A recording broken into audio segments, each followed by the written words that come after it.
recorded shortly. There we go. So this meeting is being recorded, and there also is closed captioning available. You can find that by going up to the menu bar on your Zoom screen and going over to the 3 dots that say more. And then in that drop-down menu, choose View Full Transcript, and then you can see the sort of real-time transcription of the meeting.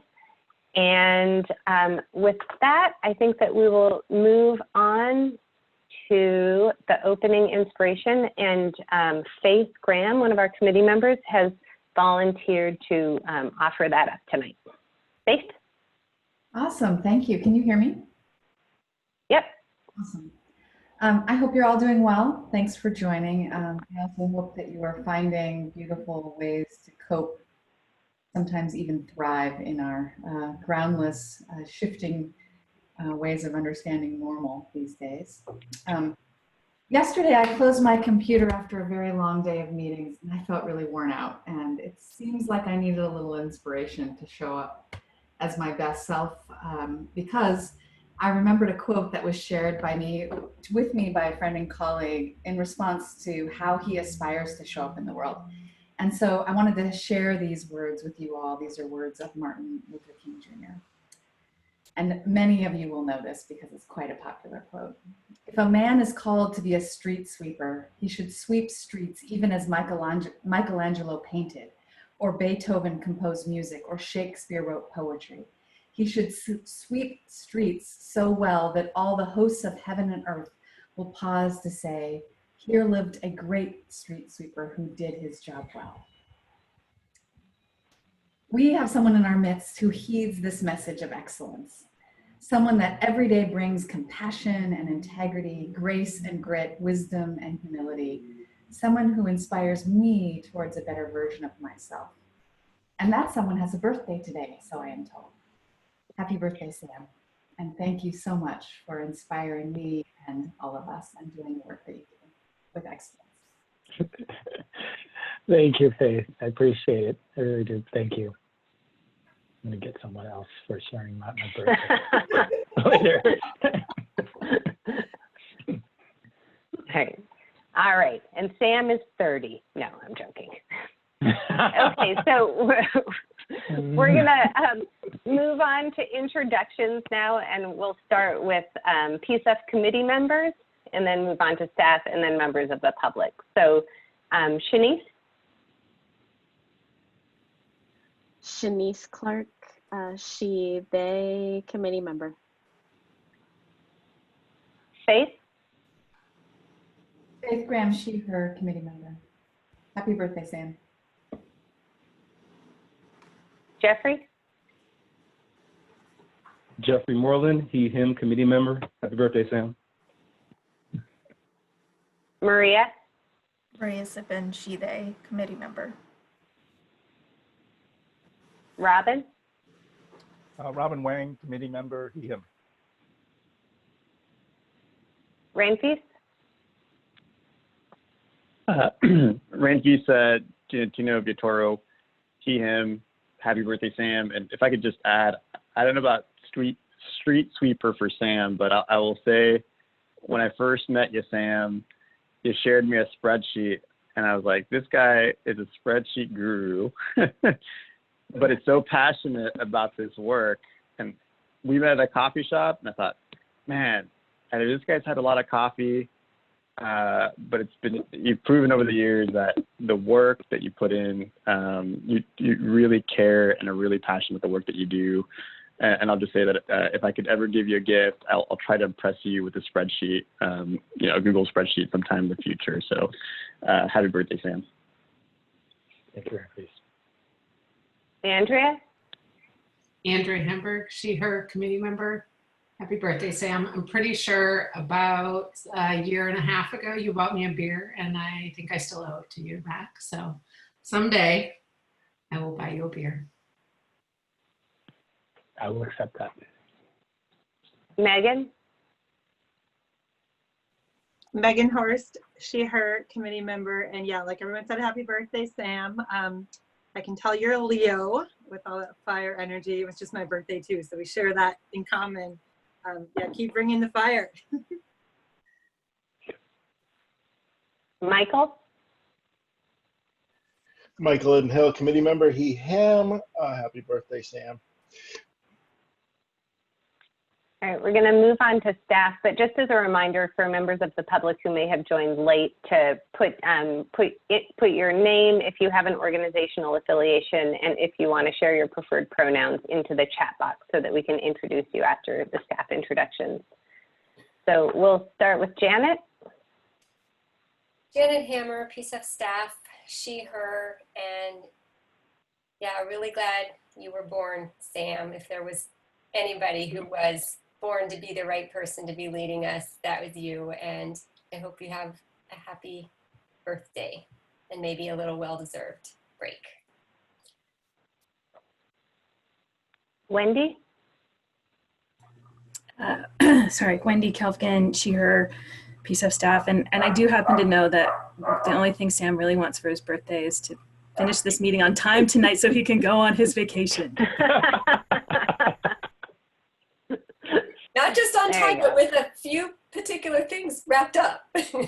I move to adjourn the meeting. Second. Yeah.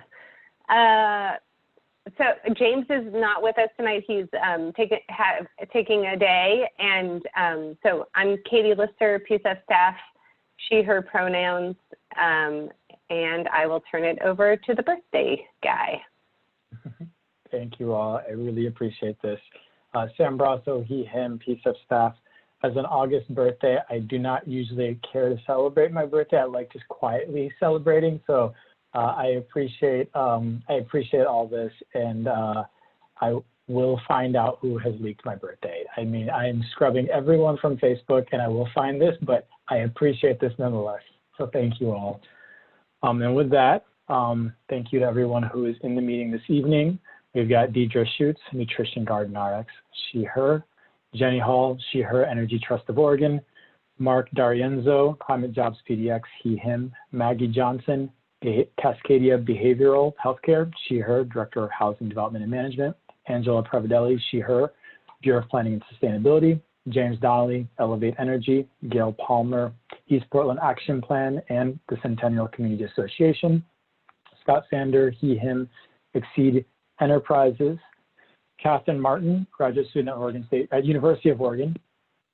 Would not mix the two up. And Anissa Pemberton, they, them, PCEF Community Coalition.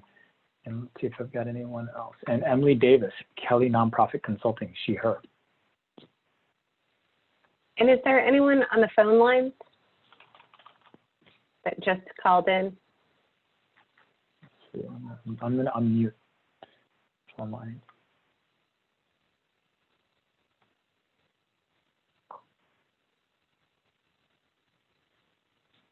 Looks like we have someone, but I think they may need to unmute themselves on their end. This person on the phone, if you want to introduce yourself, just go ahead and unmute.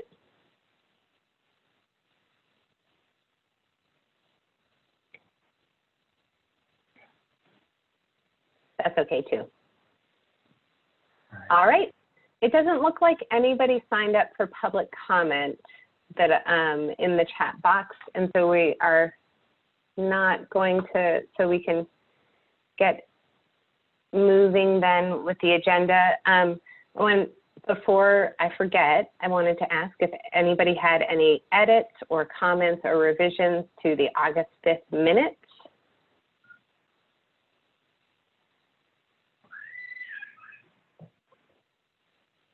All right, seeing none, we will accept those minutes and get going. Sam, are there any program updates today? We kind of have this on as a standing agenda item, but. Yeah, I think the only one that I'll bring up, and it's just in James's absence, and I know Wendy has been working on this as well. We're just busily working through the application support grants and should be publicly, we'll be reaching out to the initial awardees early next week. And we'll be developing just some communications and press to get that out, likely towards the end of next week, probably the early following week. So we will share that with you all as soon as we find that out. But we're working through that, and really, really excited by what I think what you all will see soon. So it's a teaser, but stay tuned. It'll be exciting. And that's it. All right. Well, so the first thing up on the agenda is to kind of come back to the scoring or the distribution of points. So really the conversation that we had at the last meeting. We got a lot of good feedback from you all, and are now going to take another run at it. We spent a fair amount of time kind of looking across the small and the large in the planning grants, particularly the small and the large, to make sure that there was consistency, and where there wasn't consistency, there was a really good reason for that inconsistency. And to that end, we have a couple of slides each for large and small, and then one for planning. And then we also sent a memo, which is posted online and was sent to committee members, that kind of provides a little bit more detail just about the small and the large, and kind of the differences in which criteria apply to applications depending on the type of project there are. There's not that same distinction with planning grants, because there's not like planning grants that include construction and things like that. So it's a little bit more straightforward, which is why you don't see that same kind of comparison table in the memo that we sent you. So just at a high level, the large grants have, there are 27 sort of total potential criteria by which an application could receive a score. The factors that impact which set of criteria is used for scoring are three things, and that is whether or not the project includes a physical improvement, and that physical improvement is not just construction. That could also be planting trees, other sort of green infrastructure and regenerative agriculture kind of activity. The second sort of factor that impacts which set of criteria is used for scoring is whether or not the project requires a construction workforce. And that really is, those projects really will be more like when things are being built or major renovations. And then, or installation of infrastructure, or installation of, new equipment.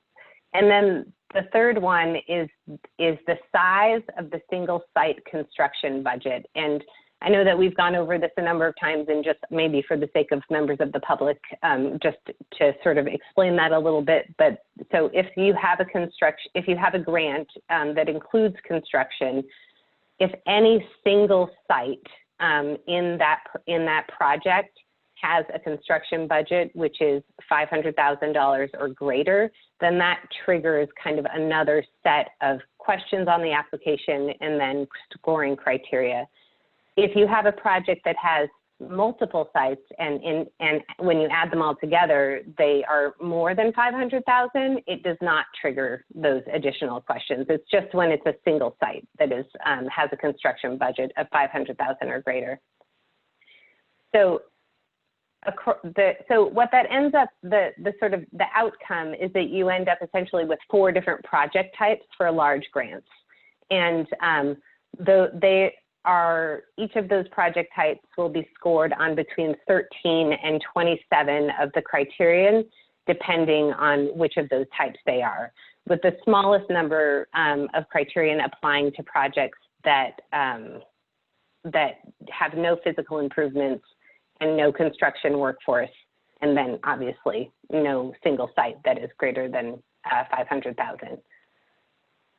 So this table, the next slide, just kind of shows the distribution of points across the different categories. And these are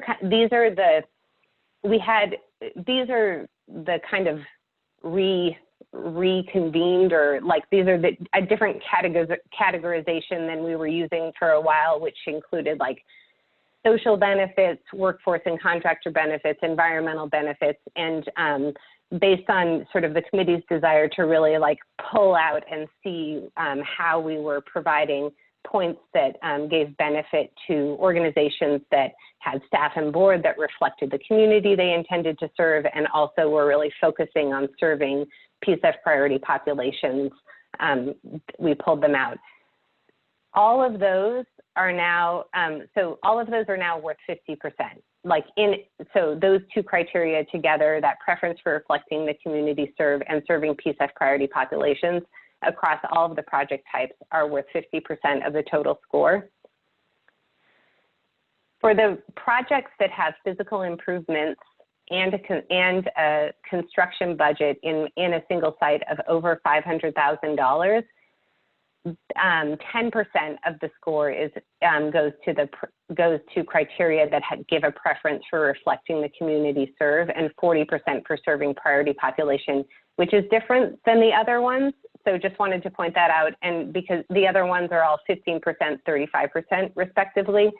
And the reason for that is because, the primary driver behind that is that when you get a construction site over 500,000, or a construction budget at a single site of $500,000 or greater, there are a lot of questions that are related to the workforce and use of apprentices, and a lot of them are focused on ensuring that workforce, the workforce and the apprentice utilization is inclusive and is benefiting as many priority populations as possible. So we wanted to, it's just to sort of reflect both the level of effort that the applicants will be putting forth in that section of the application, and also just sort of the additional benefit that we're really trying to hone in on those bigger projects for the workforce that are involved in them.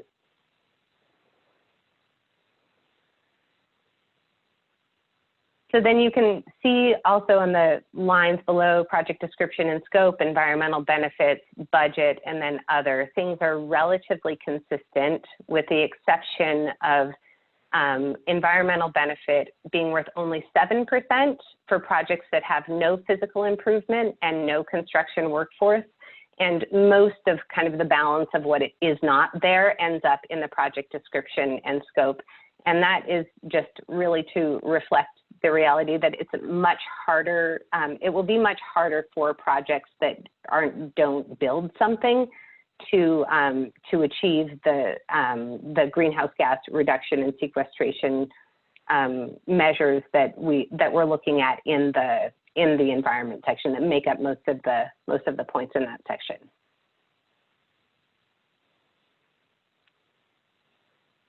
Are there any questions on this one? And so I just want to jump in real quick to say the key things we kept, as you saw, consistent. The budget is remaining consistent across all these at 10%. And, yeah. And at the top two, at least the top two categories sum up to 50%.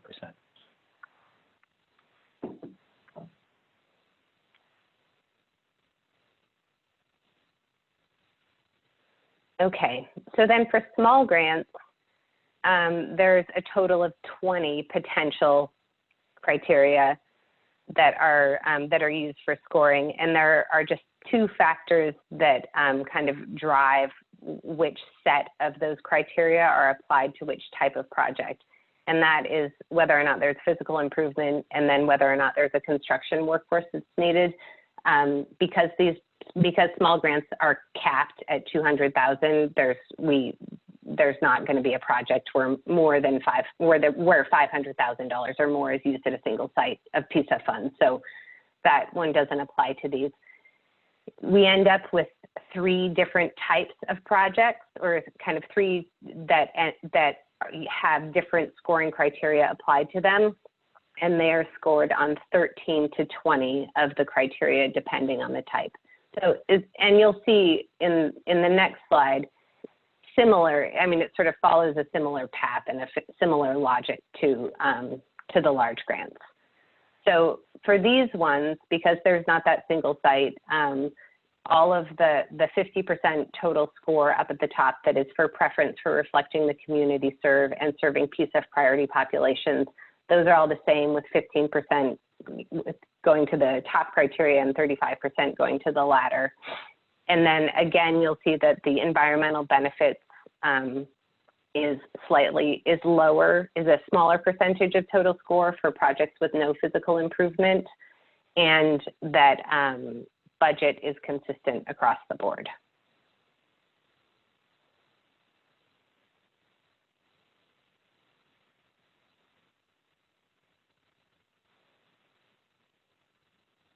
Any questions, thoughts on this or the memo? No? Okay, so this is the last slide before just kind of like comments and questions. And this is about, just shows the planning grants and the breakdown of the point distribution there. So for these projects, because there's not an actual project happening yet that is serving a priority population, we split the 50% evenly. And so that criteria for serving that category, which includes criteria for serving PCEF priority populations, is really for focused on what the project that is being planned for, which, like we talked about last time, is a little bit uncertain. Some folks might come in knowing exactly what kind of project they want to do, and some folks might come in at more of a kind of early exploration stage. But we really want to lean even a little bit more heavily into investing in organizations that reflect the communities that they serve, and giving them the resources to do planning so that they can develop projects. So that top line one, the preference for reflecting community serve, is now 25% of the total score. The project description and scope is 32%. There's not really like environmental benefit or social benefit because the project isn't happening yet. A lot of the categories that the criteria that apply to the other sections just don't, or to the other types of grants aren't relevant for these. Budget is still at 10%. There is 4% of the score that can be earned by, for an organization, if they are small or emerging, and that's an either or. And then 4% that kind of falls into this other category.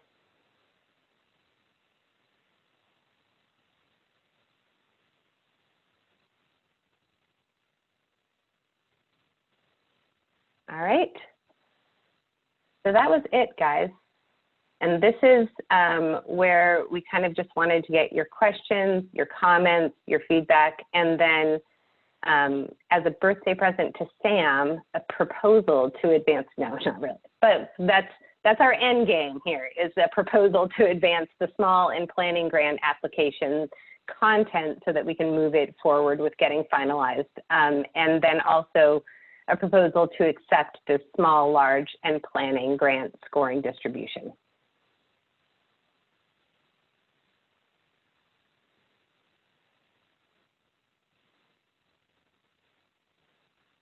Michael, I see hands going up and down. Michael? I kind of wanted to say thank you very much for putting this in a way that makes sense, and that really this makes me feel much better. It may say this exact same thing that we saw last week, but it definitely makes me feel much better. So I appreciate that, and that's all I have to say. So thank you. I appreciate it. All right. Well, we do have a pie chart, you know, in the wings, just in case. So, but thank you. No, Andrea. I'm much happier with this scoring distribution. The consistency of 50% benefiting the population we're trying to benefit, and the consistent 10% budget score. I think between those two things, I'm relieved and happy. Thank you. Ranfis? Just a curious question. Was there a reason why the information was presented in a way where you couldn't really see the workforce or contractor benefit scoring?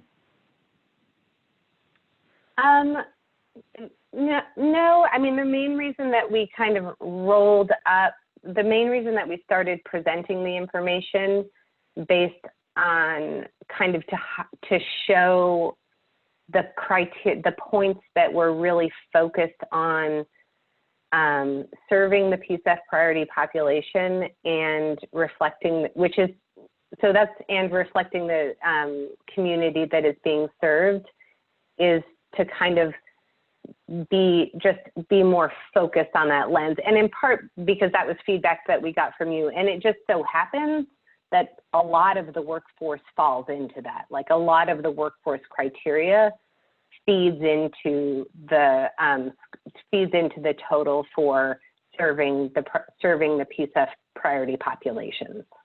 But I mean, we certainly could provide that information sliced and diced in a different way as well, although not at this meeting.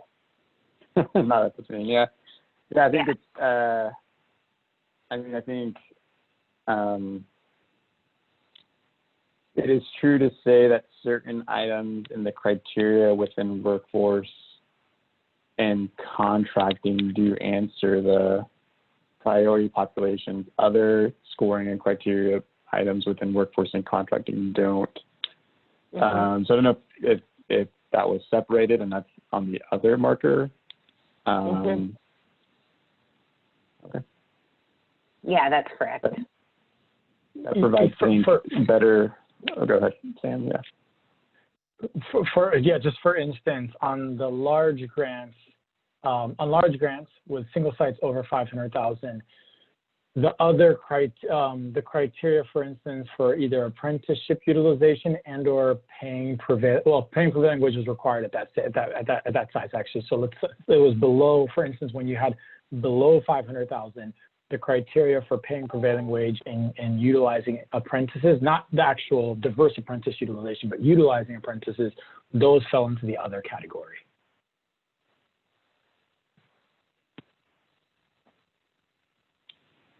Yeah, thank you. Yeah, that helps provide some clarity. I think my only thoughts on this, if I were to look, like for example, like on small grants, if I were to say, it's I think difficult to look at this on this graph, but if we had someone apply specifically on workforce and just got a big fat 0 on diversity, they could still get close to an A, well, definitely an A, if not an A+, if they score well on other items. I think we're kind of late in the process, but I think it's helpful for me to know, how it's broken down, priority served, and what this means systemically. I think around workforce diversity, and I know contract diversity is a separate, criteria, but I do appreciate the work here in trying to make this clear, and I think demonstrating community served. I know this can be a challenge, in all, again, I think when we take a step back and what we're trying to benefit systemically, but I'm probably a broken record on this. I think it's just, the workforce piece will be a question into year 2 as we evaluate this. But I do appreciate steps to, I think, make this clear for the committee.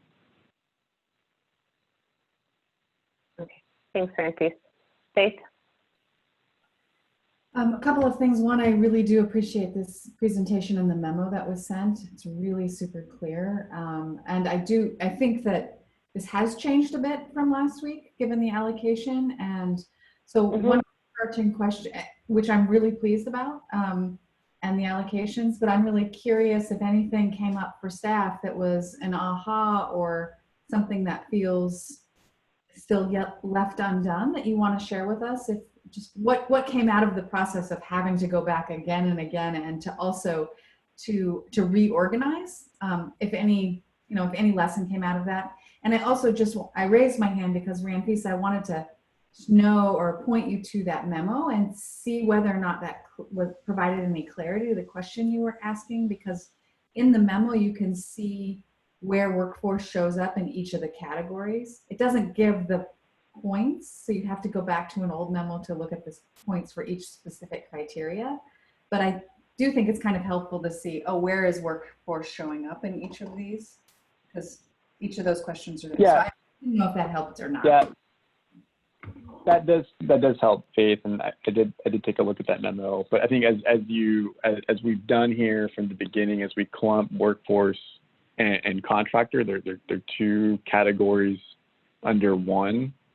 And as we've kind of reshifted and rescoring, it still is the case that you can have a project that has a strong recruitment strategy around diverse contracting and score really well in this section, if not get half the points. It may do really poorly on say workforce diversity, demonstration of workforce diversity strategies and or the types of benefits paid, and still get an A, close to A plus, if I were to score it as if it were a homework assignment. And I think that's just something, just to be transparent as we move forward. Like that's I think what we're okay with here at this stage. And I think it's just me just kind of voicing like, I think what we're hoping to aspire for PCEF is obviously we want priority populations to benefit, but I think that's also on the workforce side. And that's where the challenges are. That's just where, if we look at construction in general and in the clean energy space, we just know the disparities are there, and I just don't know, what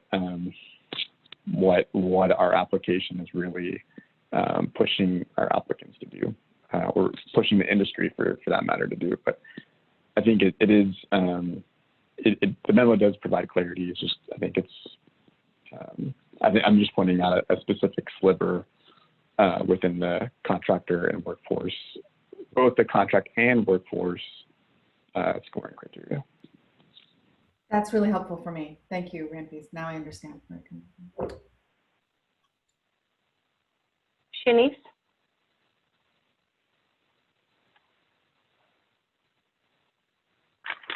Thank you all for providing some space to revisit this. And I think in the way that the table is reflected, there definitely is more of a sense of clarity and consistency in as we're breaking down how to both articulate and keep track of the impacts of each of these different kinds of projects. A part of me just wants to just on record express the hesitation that I feel, or the concern that I feel around hopefully as we continue the systems that we might create in the long term. And I think what Ron Feast is reflecting on is something that I'm also sitting with. But this criteria and the way in which we're allocating our points, I think there's this inherent value for what the PCEF grant funds are supposed to do, and the criteria that we're looking at. I think that an organization that might not necessarily be the kinds of candidates or beneficiaries that we are intending to score well, and maybe are in a position to do that. So I think there's some space that talks about the preference for reflecting the community served in that balance, and what it means when folks don't score well in that area and have good applications. And I think that the line or the space to be within, especially in that workforce area where people are positioned differently to both answer and address that. I think if we're separating criteria, it makes sense for the questions to adapt to those contexts. So there's not really anything helpful in offering in that regard, but I think I just wanted to name that that there could be more work that I think inherently would support the long-term inherent function of the work we're trying to do, and I just do worry about I worry about it as well. I would love to answer, and I'm trying to think if I want to go back to answer Faith's question and maybe a little bit to Shanice and Ranfis, and let me do that real quick and see. I think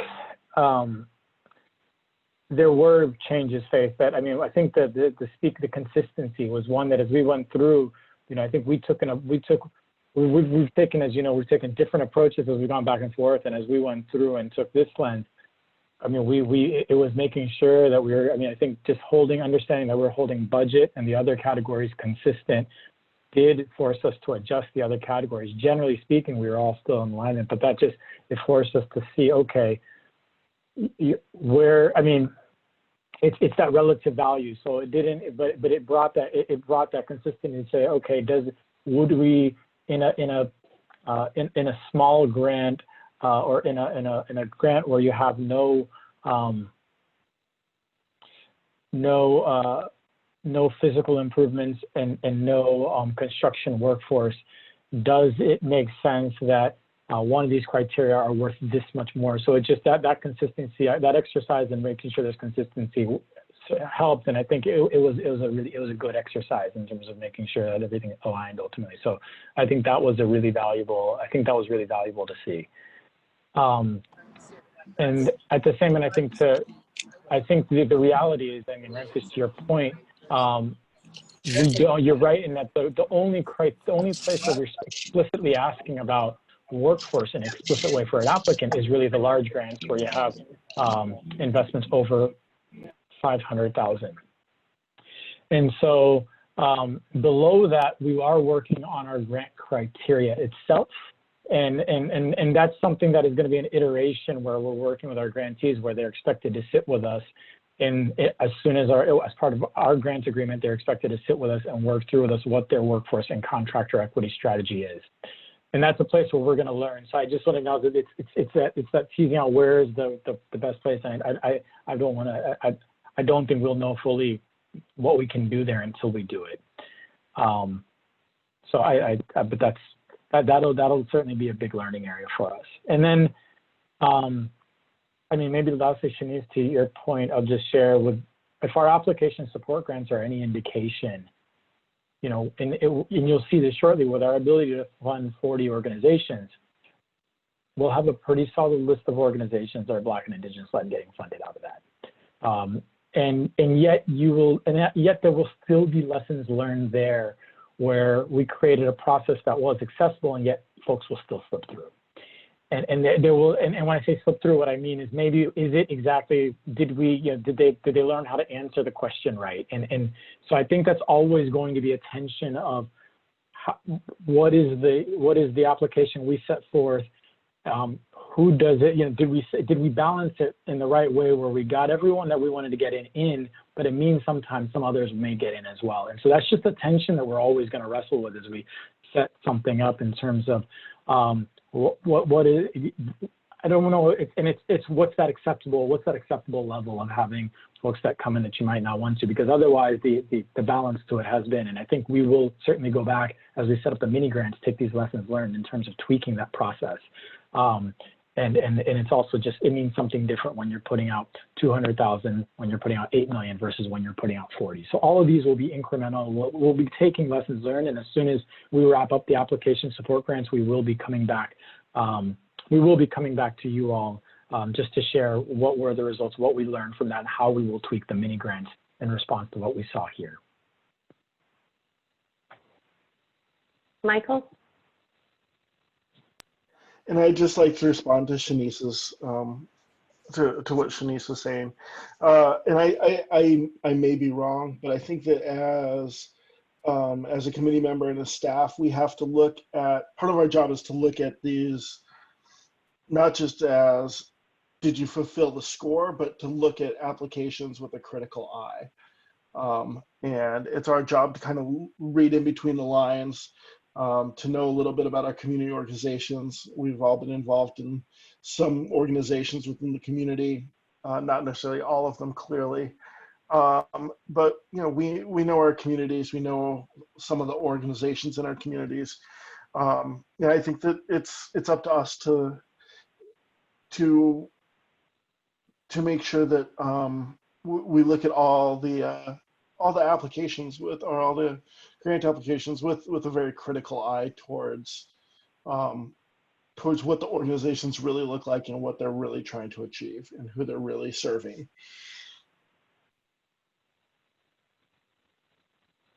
Jeffrey? Yeah, to kind of stay on the same topic. When it comes to the workforce and also the contractors, I see that I'm looking at the old memos, around 20% of the points goes towards that.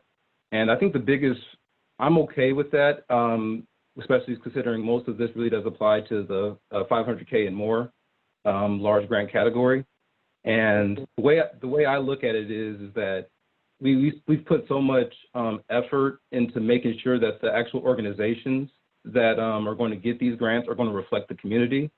So with that, I think we should have an expectation that when your organization reflects the community, then they will hire people that look like them.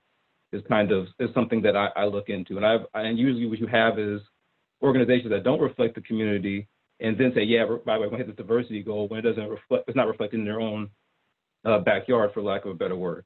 So I think that because we have put so much, put a precedent on the actual organizations themselves representing the community they claim they're going to be help benefiting, I think that's going to help offset some of that. So not only, if they don't score high on the workforce and contractor portion, I doubt they will score high on the organizational structure portion as well, because most likely they won't have diversity within their organization as well. So those two will kind of piggyback off of one another. And if we're wrong, and also, as Mike said, we're going to have to do our own due diligence as reviewers. And if we're wrong, I mean, we can always add more points to the contractor and equity portion as well. So at this point, I'm comfortable with what we have right now, as long as, as we go through this process, if we don't get what we're looking for, that we're willing to make those adjustments as we see fit. Thanks, Jeffrey. Megan? Yeah, hi, thanks. And to staff for this memo and kind of a reconfiguration of things and for the conversation. And I just wanted to say that I too appreciate the clarity, that it's much clearer to me, especially across the various grant programs. And I am glad that I see that we have kind of clarified and honed in our focus and close to 50% scoring, priority served populations and all that. And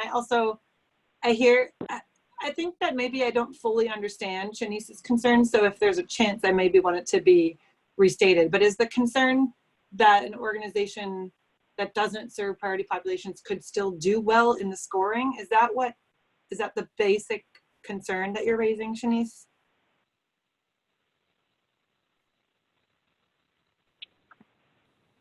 That's part of it. I think the way in which we're structuring and allocating points, I think consistency is the theme, and I feel like we're now looking at a set of criteria that definitely provides more consistency and clarity, especially around populations reflected and served.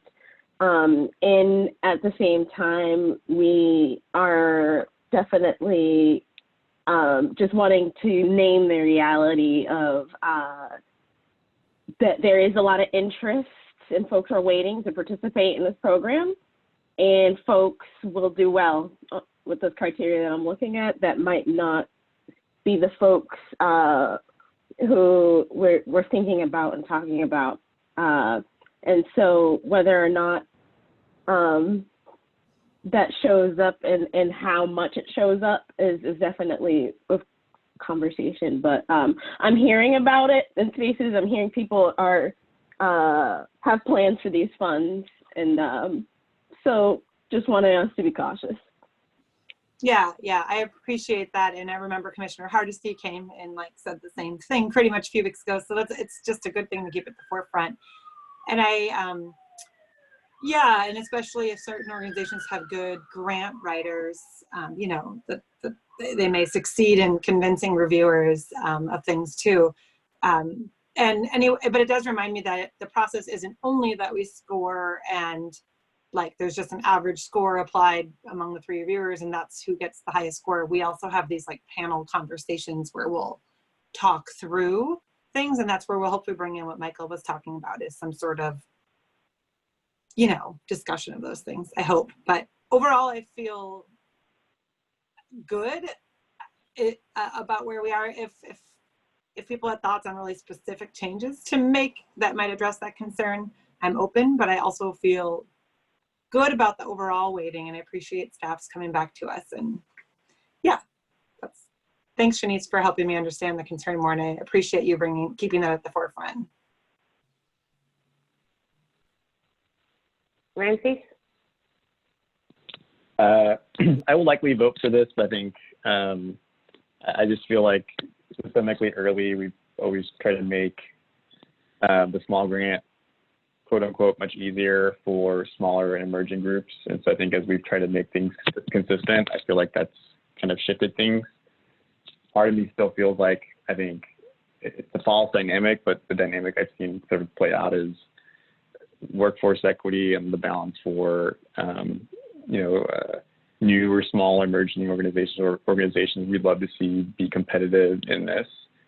You know, I think my biggest gripe is I feel like, I think we've kind of let other organizations that should demonstrate their commitment to workforce equity off the hook. And I think this is an area where in construction, there's disparities, not just in diversity within construction and all the different classified trades, but also even issues of pay equity, where there's no prevailing wage and no clarity around wages. Perhaps that might be clarified with PCEF's own legislation on minimum wage on this. But, again, like on the consistency point, I think I brought it up in the past. I'd love to see, like we've done with planning grants, 10 additional points for new and small emerging groups that we keep saying we would prioritize to make this benefit. And I think we keep saying we've done it by making the application easier. I just still think we've made it easier for everyone, that if we really were trying to prioritize those groups, make them competitive, just give them 5 or 10 extra points all across the board and all the different grant programs. To me, that just seems cleaner. But, I'm here to learn, and I think we'll go through this process. I think to answer Michael's point, I feel like we might know community groups, but I feel like to ensure that we don't have bias in this process, we kind of just have to score based on what we're receiving in the application. So if there are things that we're scoring and we see applications are competitive and we feel like that doesn't feel like an alignment, one, it's an opportunity to check our own biases. 2, that might just be a deficiency in the application that we crafted. It might be a reflection for how we restructure that in the future. But it is kind of in my experience, it's been like, you try not to bring in your own personal information or bring in more information that others just don't have. It's just probably a question that we might have to answer together as a committee as we move forward, for applications that we have more or less information. But it's probably good practice to keep score based on the information we have in the application, then beyond the application. Thanks, Francie. Sam, did you want to say something? Maybe I'll just speak to, you all will be on the scoring panels, and Interface, I agree with you in terms of the reading what's on the application, but at the same end, you bring your lived experience into these applications, and when you read an application, your ability to read an application and understand what someone is trying to say is a critical piece. You being the committee that you are, it's important that when you get an application from a group where English may not be their priority language, that you're able to read that application and understand what they're able to say. Whereas a group where they've got mastery of it and they've got grant writers, you also can read through and understand that that's a good grant writer. So it is really important that you bring your lens into that application and be able to read between the lines, not necessarily bringing additional information around necessarily what you know about a particular organization, given the biases that exist there, but your ability to actually sit there and read that. So I think that's it's an important piece in terms of why you all being on the scoring panels as well. So just Michael. So I think, Ramfis, one of the things that I was thinking about was I know the $1 billion big name nonprofits, and that's who I'm kind of, when I say I'm watching out for, that's kind of what I was, that's what I was thinking as to having a critical eye towards. Shanice? I just want to comment on Ranfis's previous recommendation. I think if there's capacity for that, it makes a lot of sense for us to consider awarding points that might not necessarily be tied to what we're looking at, but it could be to these kinds of organizations to give them a boost in a process that we might recognize as just inherently inequitable.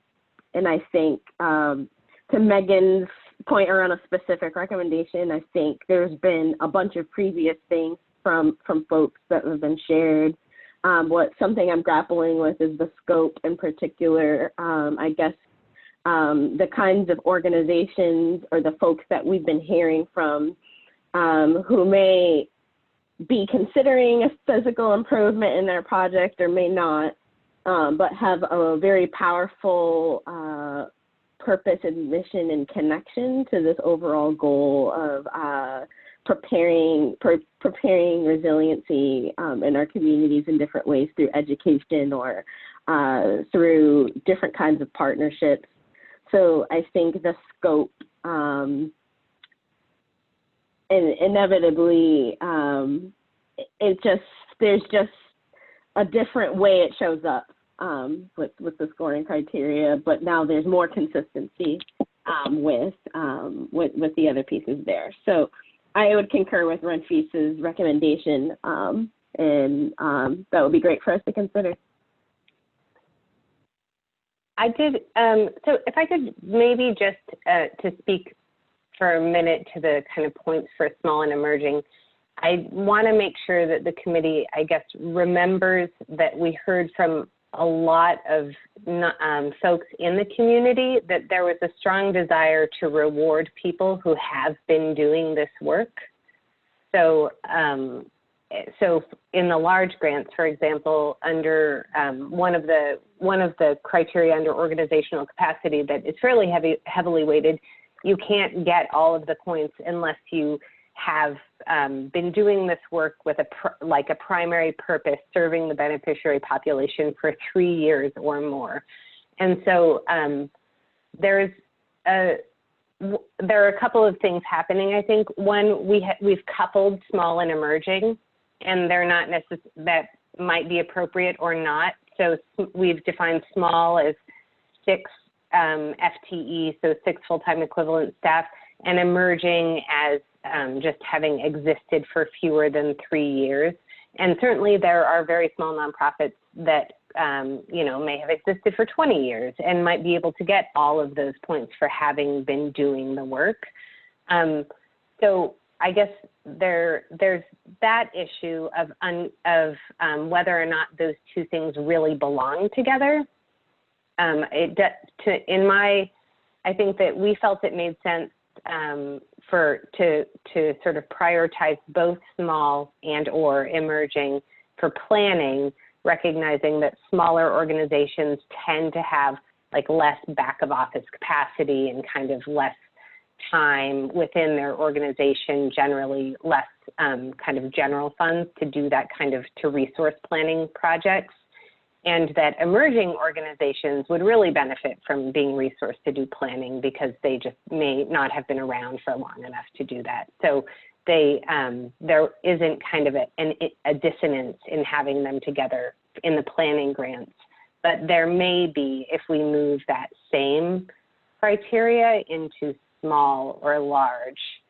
And one question that we have discussed as staff is just sort of what it is that we would be trying to achieve by giving points to small nonprofits who are applying for small or large grants.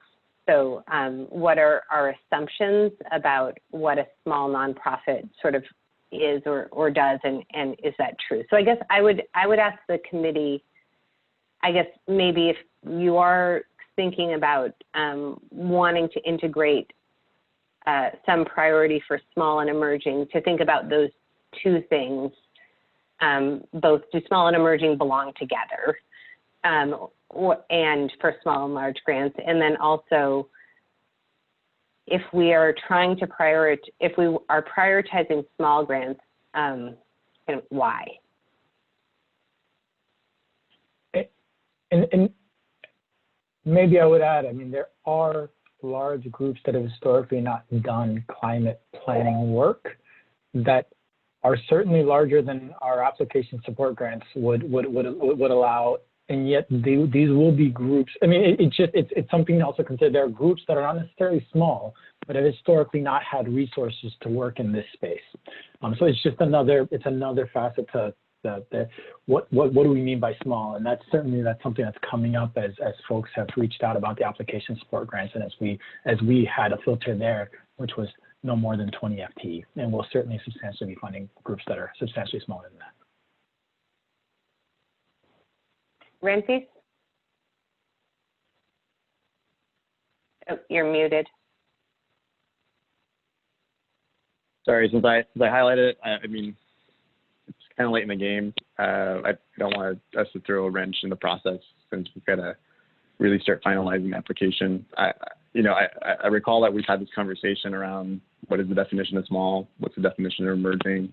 It was all within the context of how do we make sure that this is inclusive for small and emerging groups in our different applications. I think I'm just trying to highlight the inconsistency here on that matter. And I recall it's taken shape here on planning grants, but I think the context of my point was just, it was very much the framework of how we designed the small grants, as we've kind of made sure that everything is consistent around scoring between large planning and small. I think it's kind of shifted things to be reflective of what we've done early in the design process with the small grants. I think I'm digressing here. I think the point is, I think that's an inconsistency in areas that we've, I think, tried to be consistent. And even hearing this conversation, it feels inconsistent with things we've said in the past. I think it's a reflection moving forward of, as I'm looking at my notes and minutes, like it's just discussion points that we've had back in April and May as we were designing this. And I think it's just something we should just try to recognize, just see if we can be consistent in the future. And when we do deviate, and as we're noting, making this inclusive for groups that have been doing this great work, we should try to make sure that's reflective. And again, all the grants, or if we just decide large grants. But I think some consistency where possible is appreciated. And I know that's easier said than done in this first year, but I don't want to throw, in offering that, I just don't want to throw the process further out since we're kind of in the final weeks here. Famous last words. Shanice? I resonate a lot with that, and just want to echo. You know, I'm sharing this because I do think it's so important, this foundation that we're setting in the program, and I resonate with that. We kind of named the 3 things, factors, and Ramses is right. It showed up in the context of the structure of the planning grants. But if we're thinking about organizations that are quote unquote small or emerging or historically excluded from clean energy kind of work, I think historically excluded, I think those are the 3 kinds of organizations who I think may have had this space envisioning why our work is possible. And so maybe there can be an opportunity to reflect on an additional kind of bonus factor where small, emerging, or organizations comprised of folks who have been excluded from this work get a boost in a system that we see and acknowledge is just inherently inequitable. And I do think this conversation, as close as we are to finishing it, I do think this could be a really positive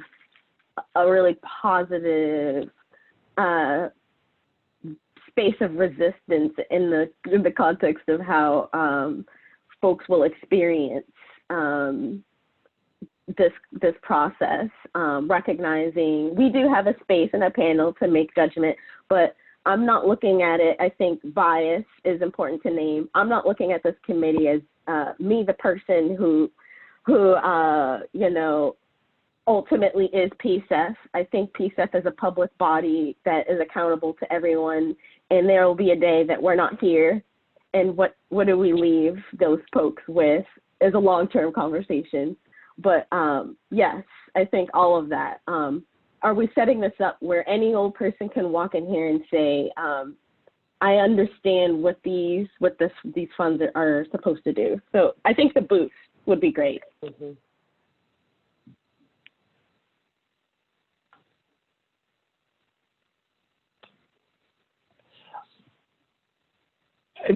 The one thing I'll add is just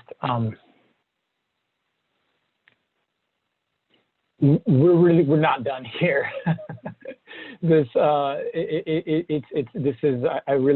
do really want the committee to think in that this really is the first step. And as we come back, and I think some of these next slides will tease up some additional options as we move to talk about allocations that folks can think about. But as we go into this, we are committed to taking a really deep dive and analysis of all the actual outcomes of our process. In addition, just asking the applicants basic questions around their experience in going through this. It's something that we know is absolutely critical in our first go because we're going to miss so many things. And so there's several pieces where we're constantly trying to balance. And I know that I hope that coming out of the gate we've taken our best go at balancing them, but we won't really know how it lands until we see how people actually really come through on our applications. So I want that to be that commitment to learning through this and taking this and not just taking this and tweaking it at its margins as we come back around next year, but wholesale working through this again. So I just wanted to make sure to say that so as you all continue to offer your thoughts and comments. Because really appreciate it.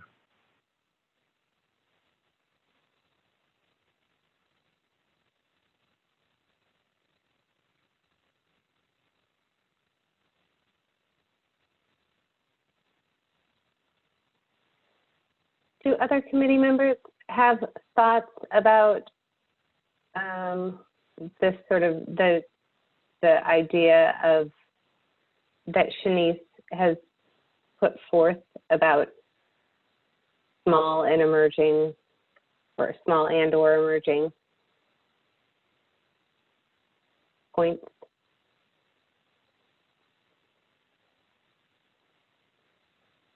Faith?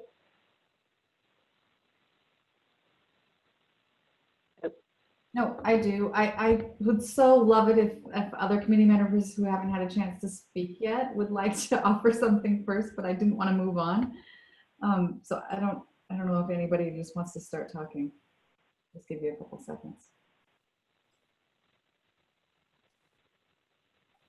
Go, Robin.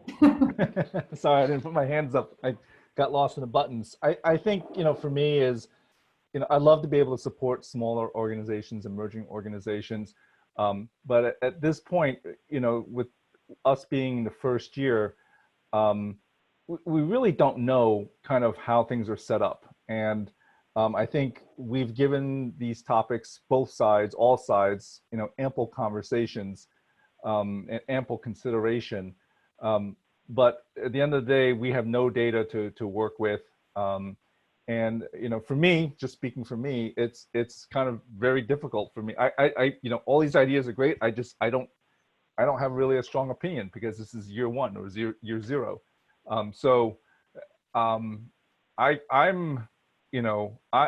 would like to revisit this next year or whenever it's the appropriate time, when we have some data, we've seen some results, and then tweak the points, allocations, scoring criteria, whatever you want to call it, accordingly with, some real data in our hands. So that's kind of where I'm, sitting, and that's why, probably haven't really commented too much on this. Is, everything is a guessing game at this point. So that's my 2 cents. Maria? Yeah, I see a lot of value in boosting up small businesses in every way we can. And I think adding those preferential points can help formalize that. The other way I look at it too is kind of what Sam was saying in response to Ramfis was around like what we bring and the lens we bring. And maybe there is some room here for us to really operate with our discretion in some way in how we allocate points, and using that power and that lens as we review applications to make those decisions on our own. And then if it works out that the committee also operates that way, but I think adjusting points is one option, but I also see the value in adopting what we have and kind of waiting to see what other adjustments we can make in the future, and trusting what we have developed today. But I don't have any strong feelings, but I also think that the committee should exercise their power in the decision-making and scoring process to some degree. And I think that means a whole lot.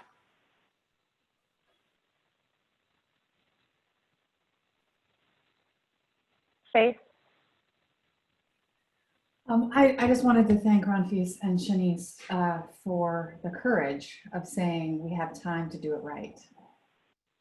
Because we do, even though we do feel this rush, and your courage and integrity to say, if this doesn't feel right, to raise. So I really, really appreciate that. And of course, yes, this is year zero and we are going to learn a lot.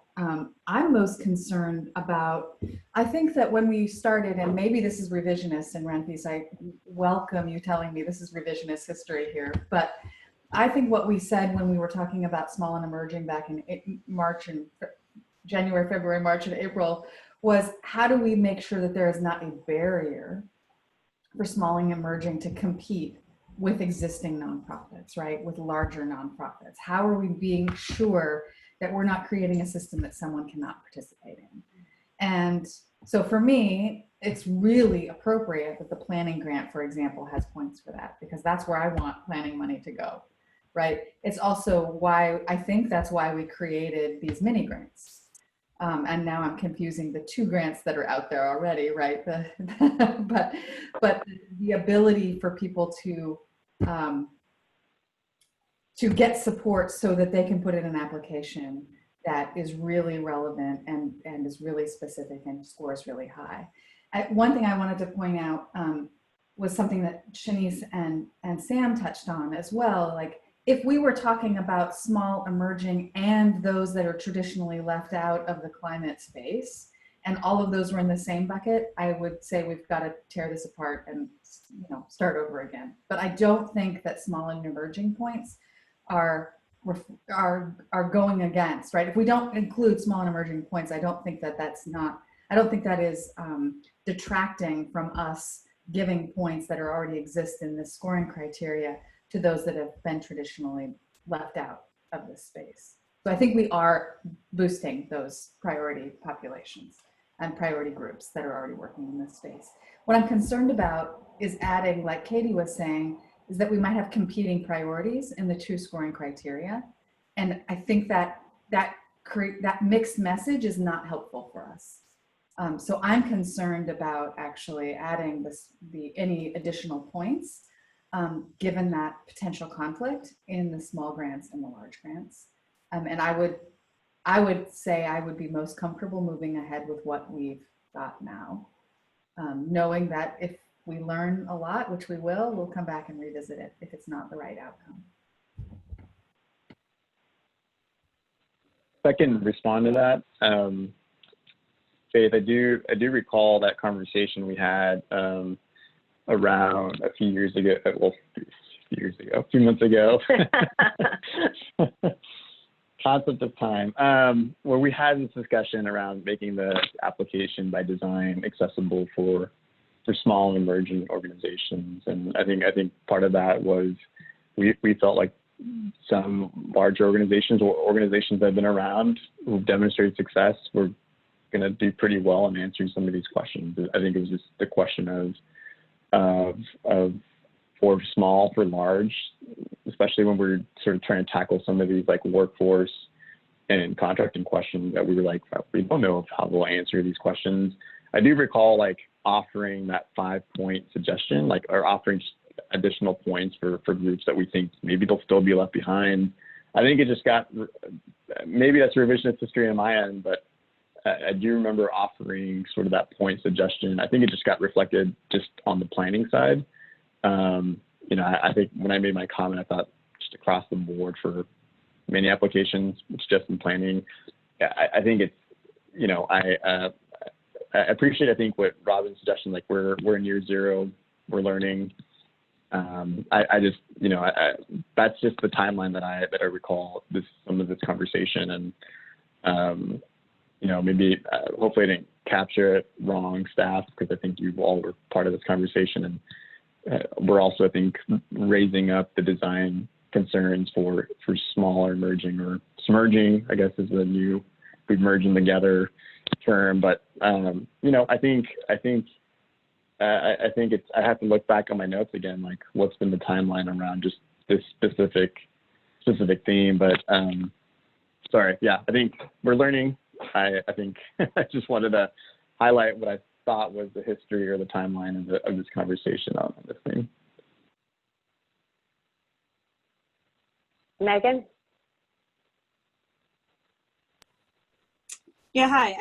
I appreciate this conversation and the discussion on small and emerging and historically underserved, although I do hear Katie's point that those are not necessarily the same, like there are different definitions there.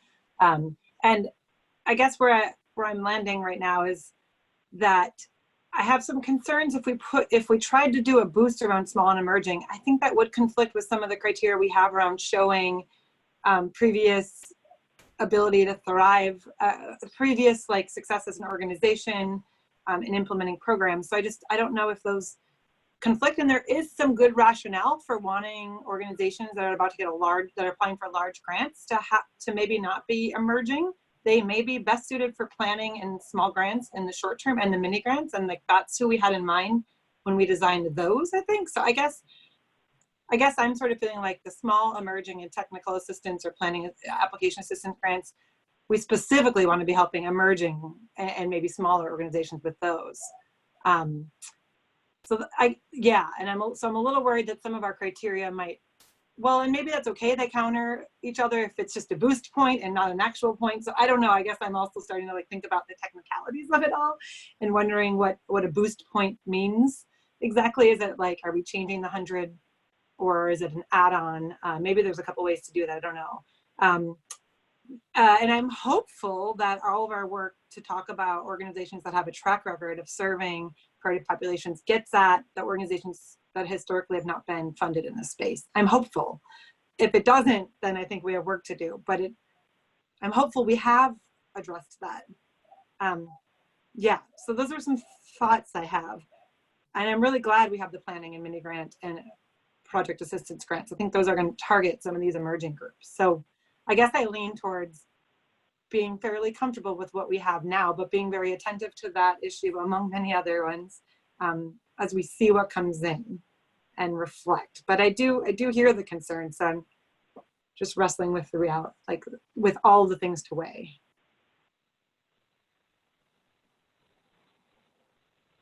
I'm done, sorry, thank you. Thanks, Megan.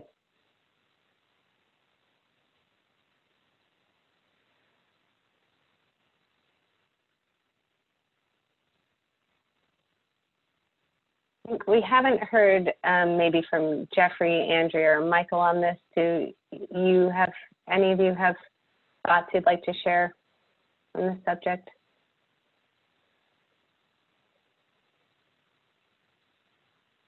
Jeffrey? I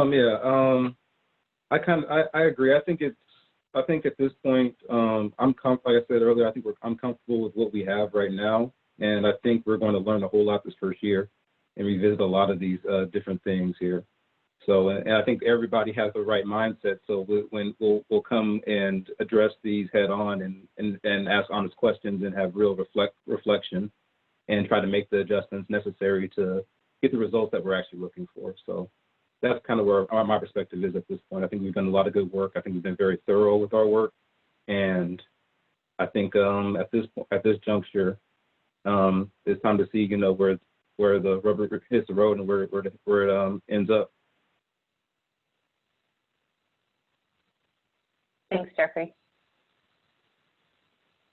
Michael? I like what Jeffrey just said about we're all uncomfortable with aspects of this application. I think that I know where I sit on workforce and input from workforce from the get-go, workforce versus contractor input. I am uncomfortable where we're sitting with that, but and I'm sure that all of us have things that we are uncomfortable with in this. But yeah, I'm ready to learn something from going forward at this point for myself.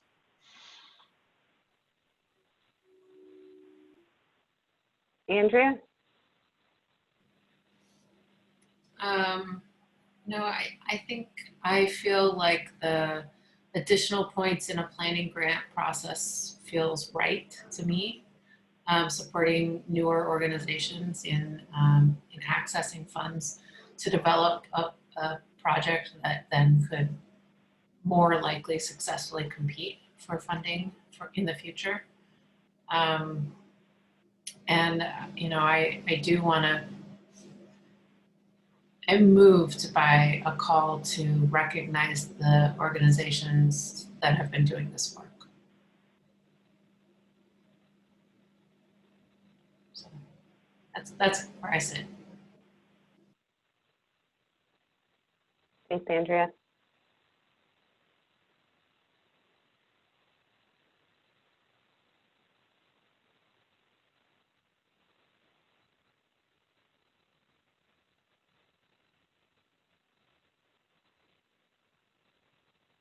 there any other thoughts on this topic?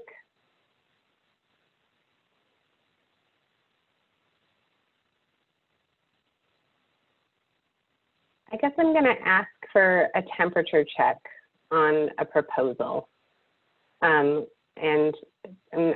mean, I can't make a proposal because I'm not a committee member, but I just would want kind of ask how folks would feel. There's kind of two separate things, and maybe we just should separate them. The first one feels like a little bit easier because it doesn't involve the point allocation, and that is the proposal to advance the small and planning grant application content to be finalized, to be able to work with our communications and user experience folks and kind of create greater accessibility there. So if I could get if I could get a temperature check on that, and then maybe move on to getting a temperature check on the proposal to accept the small, large, and planning, unless there's an idea from the committee or SAM on kind of an alternate path from here. Does that feel like an okay way to proceed? Okay. So can I, in terms of how are folks feeling, kind of warm, cold, or warm or cold, or somewhere, or a lukewarm, I guess, somewhere in between, on about advancing just the content of the small and planning grant applications themselves to be the content there to be finalized. And I will just kind of call on you in the order in which you appear on my screen. Shanice?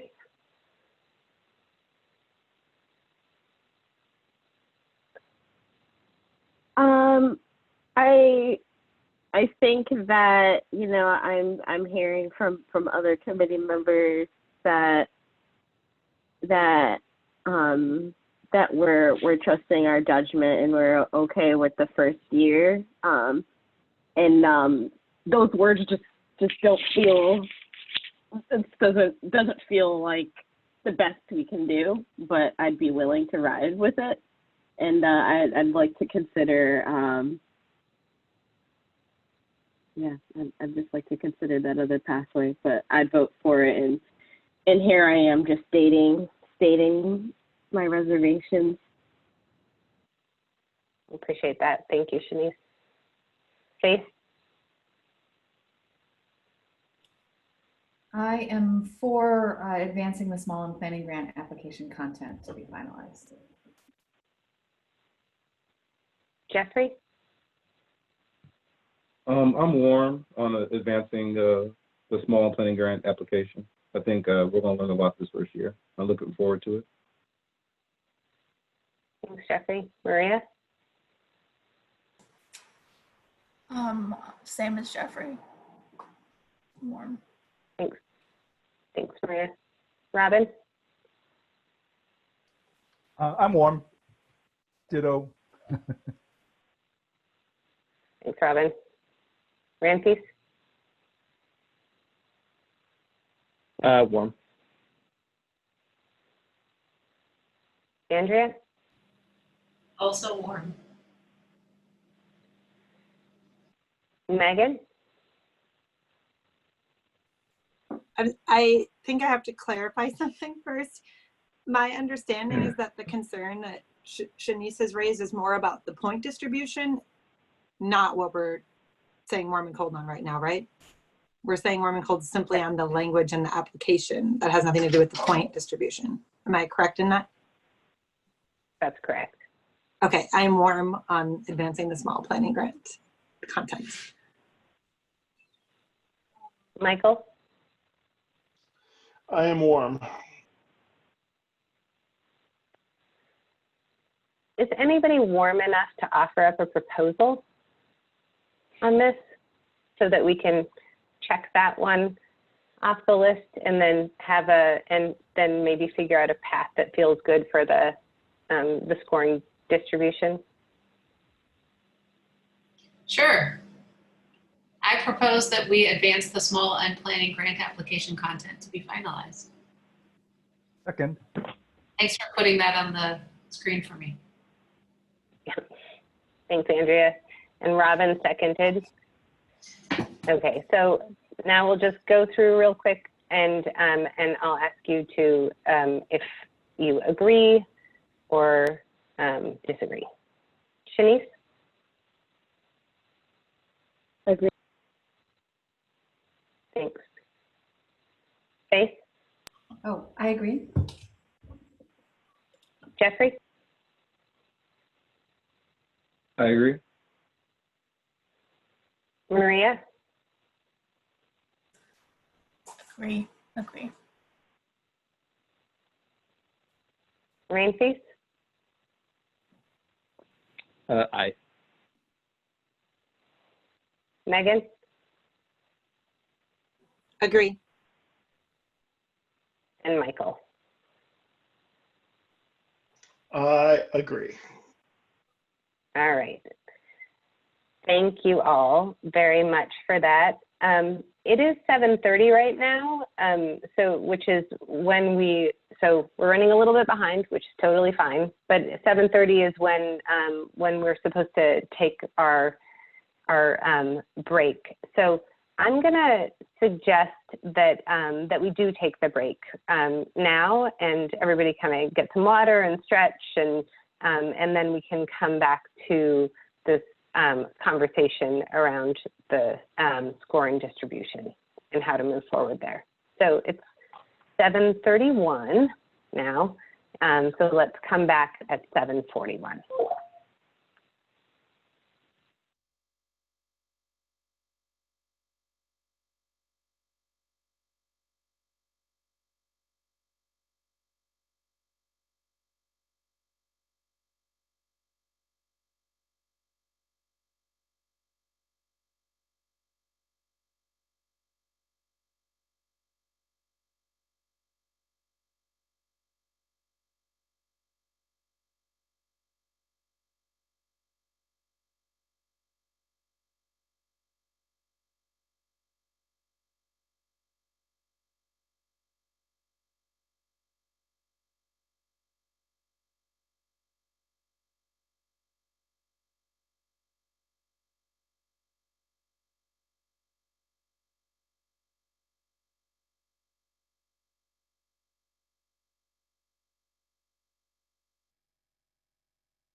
It is 7:41.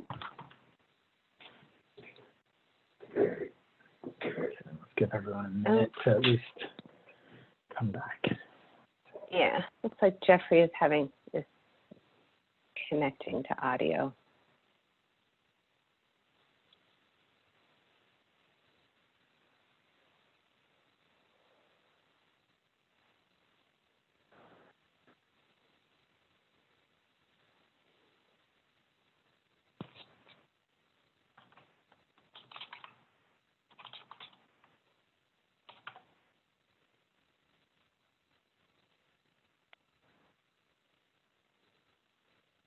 You switched places on my Andrea, are you screen, back? Katie.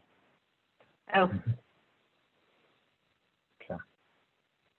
Oh, and it looks like Jeffrey is connected now to audio.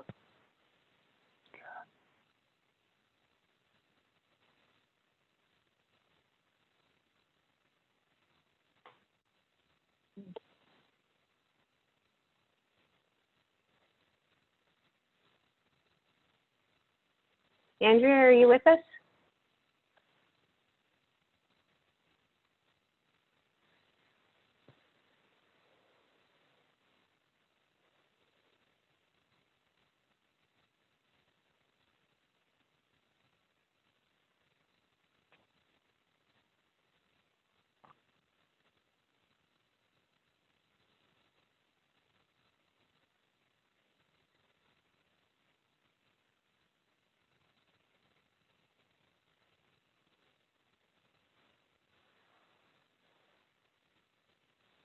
We will give Andrea one more minute and then just get going.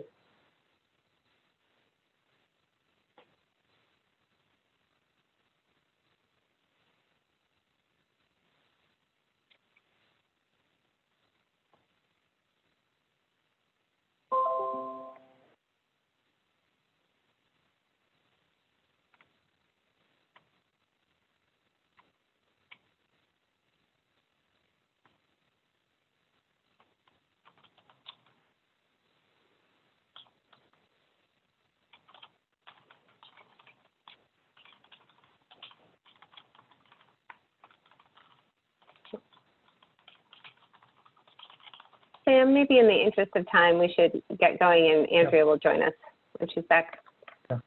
Okay, thank you. As we move into hopefully our next proposal, I think what I just want to start out with sharing, and I was trying to reflect on what a lot of the changes that we've made coming out of the public comment period and then coming to the draft, that we have in front of you here. And a lot of that feedback, and as we focused, and I should acknowledge that those were organizations that were BIPOC led. And a lot of that feedback was a reflection on the fact that a lot of our particular culturally specific organizations have historically had to focus on service delivery, whether it's working for the county or other groups where they don't necessarily get the benefit of having a membership base or having necessarily the overhead rates or whatever else that other organizations do get to have. And as a result, they have had to focus on immediate needs of their community organizations. And this was in the discussion to say that it isn't necessarily a function, it wasn't for them a function of size as to the fact that whether they had the ability to apply for these grants or could do this work or demonstrate the specific experience around this work. It really was the type of work these organizations got to do in the past and had to do, and now the opportunities that PCEF is presenting for them. And I think that further was certainly shown in the application support grants, as there are organizations that we very much thought that would come in and have shared with us just how tough it is for them to be able to have resources and work to be able to apply for the grants. And they came in and said, oh no, we're over 20. And yet there are also organizations that came in at 4 or 5 staff in the application support grants that have demonstrated substantial experience in implementing Portland Housing Bureau projects and everything else, just because of the nature of the way that their organization is structured. So I think as we go into this, I really would ask because I think our focus was on prioritizing, making sure that the organization that is applying for the grant in the lead applicant role reflects the community they serve and has the demonstrated experience in connecting to that community. And so I do want to, as we move into, as I hope we get to a proposal, ask just what are we trying to get at in the extent that we want to push on this one and focus on this one. What are we trying to get at by providing additional points for small organizations? And maybe just as I've said this before, but I think, you know, I want to state, and I think we'll come back ideally as the RFP is out, so that and it may be something that actually we present sooner than that, just around, it's been a commitment of ours to be able to go forth after we close out the RFP and dissect exactly who has applied to our grant, what type of grants did they apply to, exactly what sizes did they apply to, did we right size this? And these are some of the questions we expect to ask at the tail end of the application in terms of the process of applying for our grants itself. And what was that experience for them, to make sure where did we strike the right balance? Where did we miss that? Because it will be critical in turning around and shaping and breaking apart and figuring out how we go back out to the community with future RFPs. So that sort of analysis and deep dive is something we plan to do, and plan to bring that back to the committee, because we know that it's important in teasing out how did we do in our first go. And so I wanna just share that bit before we get some. Ideally, we get a proposal. And so with that, I think I'd love to ask for a proposal and certain additional thoughts as they relate to a proposal.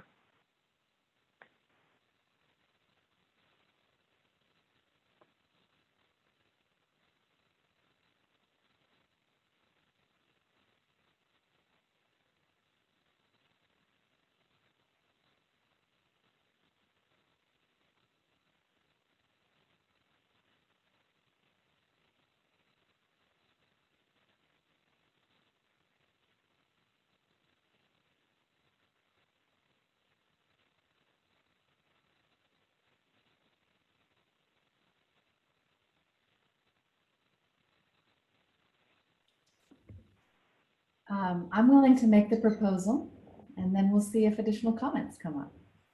I propose to accept the small, large, and planning scoring distribution.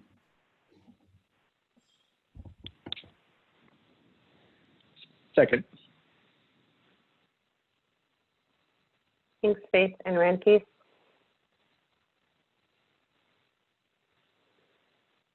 So I'm going to call on each of you and ask you to say if you agree or disagree, or you would have a point of discussion.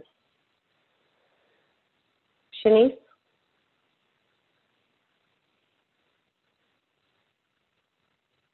Agree. Jeffrey? Agree. Maria? Agree. Robin?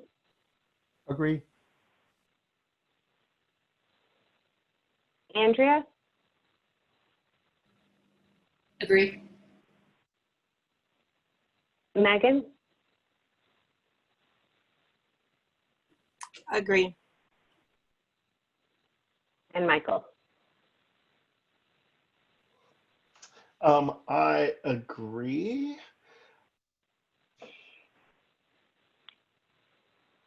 That was the greatest birthday gift I could. Got that recorded for the record. All right. I just want to Thank you say, all. can I say Sorry, something real quick? It's Michael again. Of course. We've listened to hundreds of people, tons of organizations. We brought in our own knowledge, and we've gotten here. I'm impressed. I feel like 2020, like this vote, these last two votes have just felt like resignation, but I think we did it. I think we're doing good. I'm just gonna throw that out there. Thank you, Michael. Appreciate that. And I will say that as staff, we definitely appreciate being pushed in this regard to be bold. And now we're going to move on to the next part of the agenda, which is about funding allocations. And this is the same graph that you saw last time. I just kind of wanted to have it in the deck as a reminder, in case everybody hasn't memorized all of these numbers. The donut there shows the target funding allocations that are noted in the code, and we're in the ballot initiative. Don't try and add them up because the math doesn't work exactly right. And then the bullets on the screen, the top three are allocations that the committee has already made, and kind of the approximate value of what is left to grant.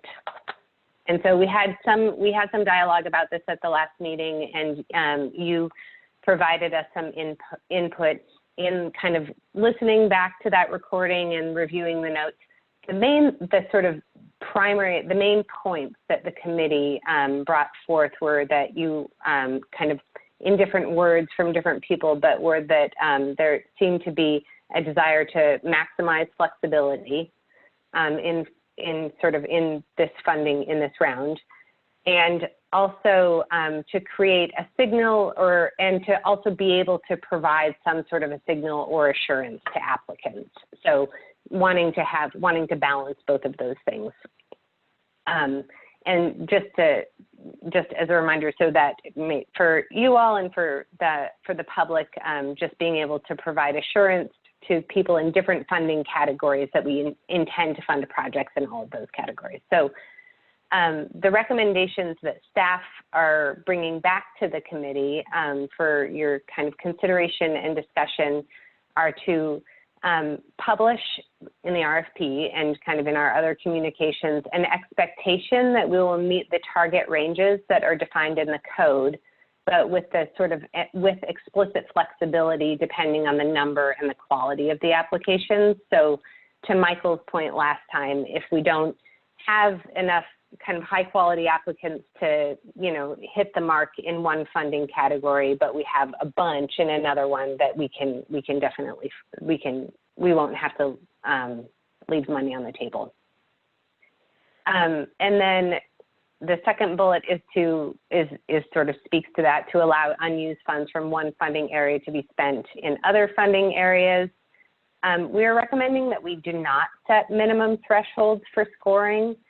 And the primary rationale there is that we don't know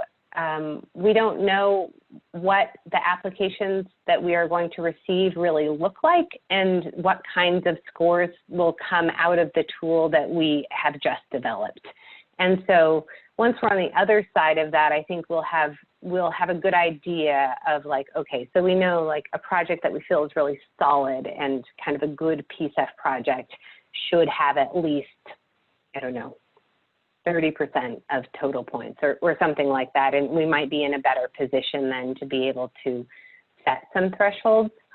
But this year it feels like might be a bit premature. And then the last bullet is to allow the scoring panels to identify projects that are not recommended for funding. So I know it's been a while since we've talked about the review process, but so each of there are 5 folks on a scoring panel and everybody scores individually, but then there is this, and then there's an opportunity for applicant feedback, and then there is a conversation, a meeting that happens with the committee. And in that meeting, the sort of that panel, or not the committee, but that scoring panel will come to a final score. Sorry, I got distracted by Amanda, and I just realized that we had a guest for the next part of our agenda. So I think that we can get through this though in about 10 minutes. And then if we need to have the discussion after the next part of the agenda, we'll just do a little bit of rearranging. So when the scoring panel comes together and kind of has some dialogue and comes up with a final score for each application, they can also they can not just send a list of scores and kind of their feedback on the application to the full committee for recommendation decisions, but they could also say, this is the score that this project got, and we do not recommend it for funding, and here is why. So kind of distributing that, distributing some of the kind of, not responsibility, because ultimately the full committee are the ones that hold the responsibility for recommendations, but distributing some of the eyes that are looking at whether or not the sort of a funding recommendation should be made. The full committee has the authority to make recommendations, to recommend funding for grants regardless of what their score is. And so there's kind of that additional step there where if there was a project that did not score particularly well and didn't seem like a good project, that the scoring panel would have the opportunity to say, we don't think this should be recommended, and the full committee would also have that opportunity. So all of that to say, I mean, that's kind of why people set minimum thresholds, is to avoid a situation in which you have more money than good projects. I don't think that that is going to be our situation, but because this is the first year, we don't really know, and we don't want to be kind of put in a position where we don't want to put you in a position where you feel like there's not a way to kind of say, no, this project is not good, and we don't recommend it.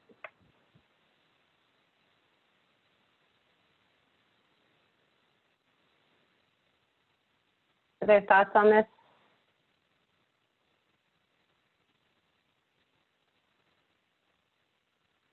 Robin? Yeah, is this an opportunity to ask questions? Is that basically? Yeah. Yeah, okay. I have two questions. One is, let's say an application really scores bad, scores a 1, and out of 100 points or whatever. I mean, really scores bad. And if there's no minimum thresholds, is the mechanism for denying that grant what you say down here is the last bullet item, allow scoring panels to identify projects that are not recommended for funding? I'm just kind of curious what that mechanism is if there's still funding available in that bucket, but there's an application that really scores bad. What's the mechanism there?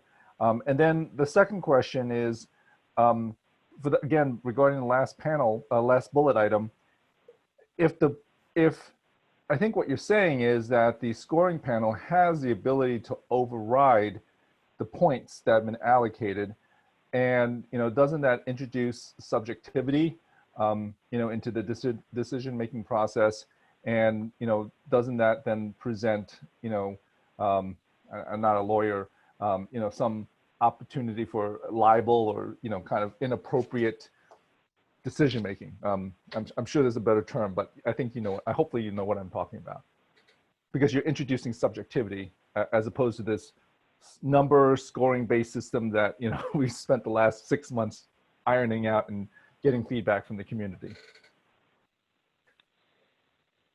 Yeah, I think that I guess a couple of things, and I'm not a lawyer either, I should state for the record, but that there is subjectivity in this process, and there is some subjectivity in all grant making processes. So that is kind of just a little bit inherently there.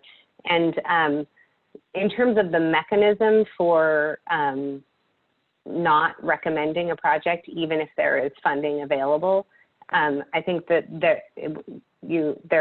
there's two parts, right? Like there is the part where the scoring panel could advance a score of 1 to the committee and say, this one only got 1. We do not recommend it for funding, and this is why. I mean, they should probably come with a rationale. Ultimately, they're not making a decision. They're just sort of making a recommendation to the scoring or to the full committee, because the full committee then could override that, or they could decide, they could make a decision to not fund for, to not fund a different project that was recommended for funding. So those are the 2 points. I don't want to kind of comment on, I guess, a legal question. Sam, I don't know if Sam is also not a lawyer, if you want to comment on the legal question, but. No, not from that. I mean, I think this is our first year out the gate with this, and I think that there is a lot of eyes on sort of how you all will be making your decisions, and so because we know we're going to be getting such a wide range of applications, the scoring panel and process ultimately helps you all do that in a way that brings transparency to the public. But for many reasons, you may, whether it's geographical balance, whether it's one thing or another, there are reasons that we've identified, because you can't capture everything in scoring, in scoring criteria, and make scoring criteria get everything. So there's reasons why we've at least taken an initial attempt at identifying some of those reasons why you would do something differently. But certainly there would be reasons where an applicant could bring a legal challenge, and that's the reason it'll be really important that we are in whatever decisions are made, that the scoring criteria aids those decisions that are made, but that in addition to that, there's justifications that are clearly spelled out around that. And we will, in that process, we will certainly be closely connected with our city attorney's office, just to make sure that any justification you bring does have legal standing. So I won't speak to the exact reasons why something would, and Faith, others may speak to that with the exact reasons why something may not be, why a decision or justification may not be legally sound. But I think that the whole process we built here was in order to align with certainly best practices, but also have a transparent approach and mechanism. I appreciate that, and I think my only follow-up comment then is I think sometimes a lot of this is about expectations, and I think if that's the case, what you just shared, then I want to make sure that people very clearly understand that this process of how it is possible for the scoring panel to not recommend a project because of other criteria that is not met. So if that language and that expectation is clearly up front, then I feel better about it. Thanks, Robin. Michael? I'm going to continue on with what Robin was just talking about, and I think that I mean, I'm Mr. Subjective, right? So I really think that this is all subjective. Otherwise, I think I could just be a Scantron machine, and you could just fill in bubbles, and I could present to you answers that across the board are all equal and fair and scored exactly the same. But that's not what I want to do as somebody who is representing the community and in this grant making process. I really want some flexibility. I want to be able to think and read into things. I want to be able to make decisions based on evidence and energy and everything else out there, right? And so I think that, and I think there has to be reasons given, and I think that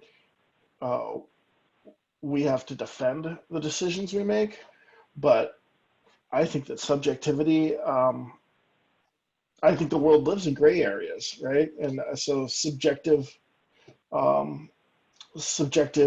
thought is required in this. At least I hope it's required, because and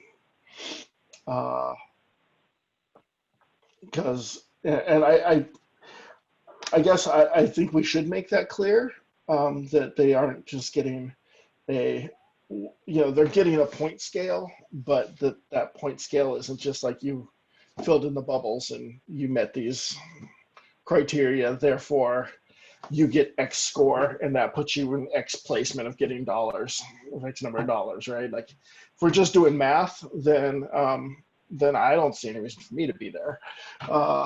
but I hope that there's subjectivity, and I get to put some thought into this, and that we aren't going to just go purely on a numbers game. Thanks, Michael. Sorry, go ahead, Robin. I totally hear what you're saying, and I think for me is I just want to avoid, an impression or perception that there is, backroom dealing that's going on, and I think, it's just really important to be very transparent with what we're saying, and I agree with what you just said that, if we turn down something, we need to give an explanation, we need to defend that. So, yeah, I'm just sensitive to the backroom dealing. Thanks, Robin. Ranty? Thanks. Yeah, thanks, Michael, for your points, and Robin, your question. I think I'm used to most grant-making processes where you just end up having more spectacular applications than you can actually fund, and so it's usually kind of becomes a non-issue, and you don't have to, take the extra process of identifying the projects that are not recommended for funding. It feels awkward, but it sounds like it could be necessary for this third bullet point if you wanted to reshift unused funds to other funding areas, or if maybe there's just more money than there are good applications. I think for the sake of consistency, I think maybe it'd be good to make sure that we receive good guidance from staff to ensure that each scoring panel is applying it consistently, that doesn't feel arbitrary. I think just like we've had discussions in the past, like when do we feel like a group is ready to do a project or not ready to do a project? That's very subjective or arbitrary. That maybe we wouldn't land on why we identify a project, not recommended for funding. So yeah, I think, I'm comfortable with what's being proposed here, just encouraging just more staff guidance around just the consistency on how that would be applied. Yeah, that's my only two cents. And to Michael's point, I think there is subjectivity to how we score. It's just that we kind of balance each other out as a committee around how we our own different scoring preferences as best as we want to. It's not really rocket. It's not really like math. Like we all score the same. It's we'll see a range of scores, and I think there'll be a process around how we balance each other out. It's just how we make these final recommendations. That's more of an art than a science. Thanks, Ranty.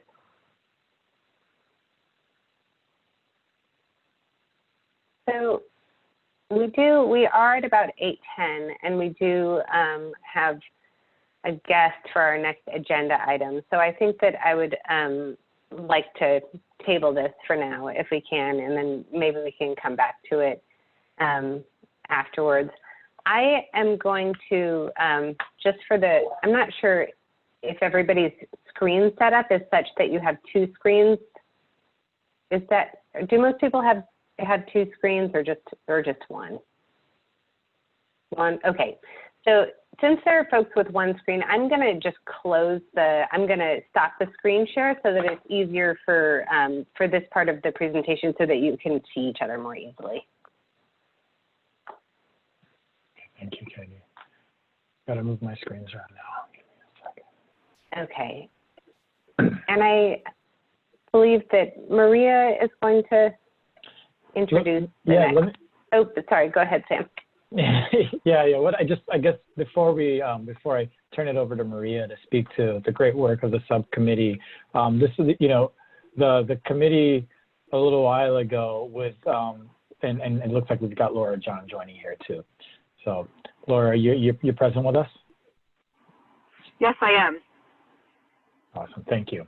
I just want to thank, and I think there'll be a lot of things to go on, but want to thank Laura John through this effort, as rightfully so, you all acknowledge that we did not quite do right in in finishing out the first first cohort of this committee, and set us on a path where we would at least try to address that. And there's many ways in which we could address that. And I want to acknowledge that in going out and setting out for recruitment in order to bring in a committee member with deep connections and experience within the indigenous communities, Native American communities, that is not the only step.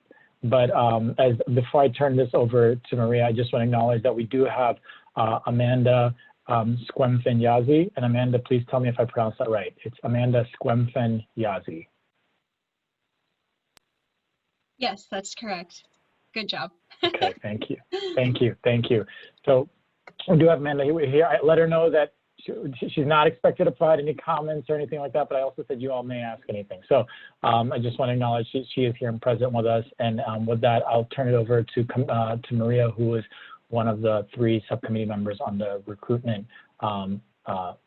subcommittee.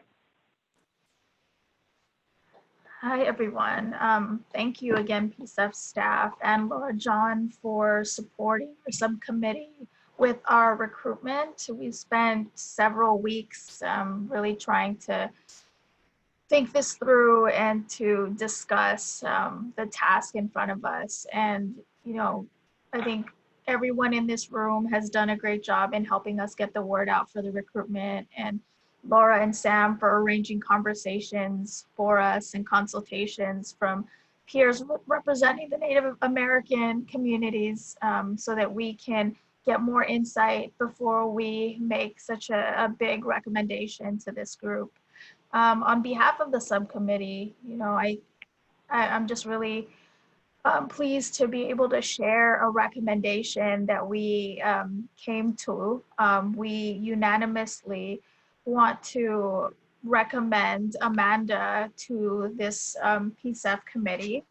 I think Amanda's experiences really stood out to us with her resume and her written narrative. She demonstrated her commitment and her leadership and service to Native people and priority communities.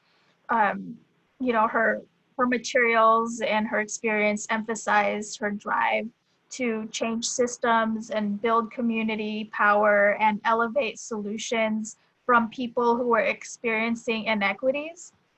And, her experience also emphasized the importance of power building mechanisms such as voting and grassroots organizing and taking a seat at decision-making tables. So with that, Michael, Megan, and I had a simple choice to be able to bring Amanda's experience to all of you, and we hope that tonight we can make that proposal official with all of your confidence behind our recommendation.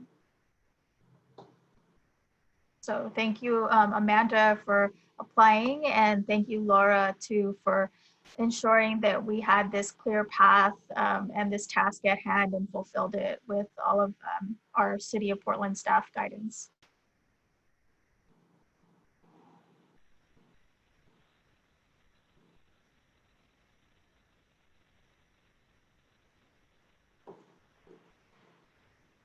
Sam, do we need to make room for a discussion with other subcommittee, or?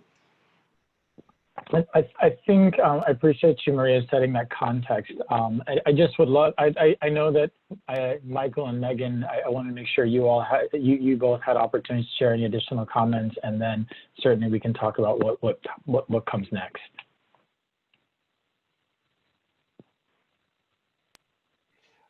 I'd just like to say that I was. Oh, am I?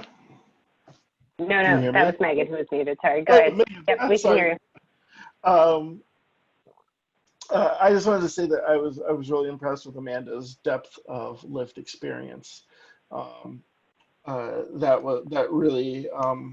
really stood out to me when reviewing her application for this. I was really impressed with that. I was really impressed with her involvement in sort of direct action and actually being not just like kind of a theoretical mindset, but an on the ground active person in and being an active change maker in the communities. And so, yeah, I think that I was, by the time we had finished talking to Marty, Ray, Jessica, to Laura, John, amongst each other, I would really highly recommend Amanda for a position on the committee.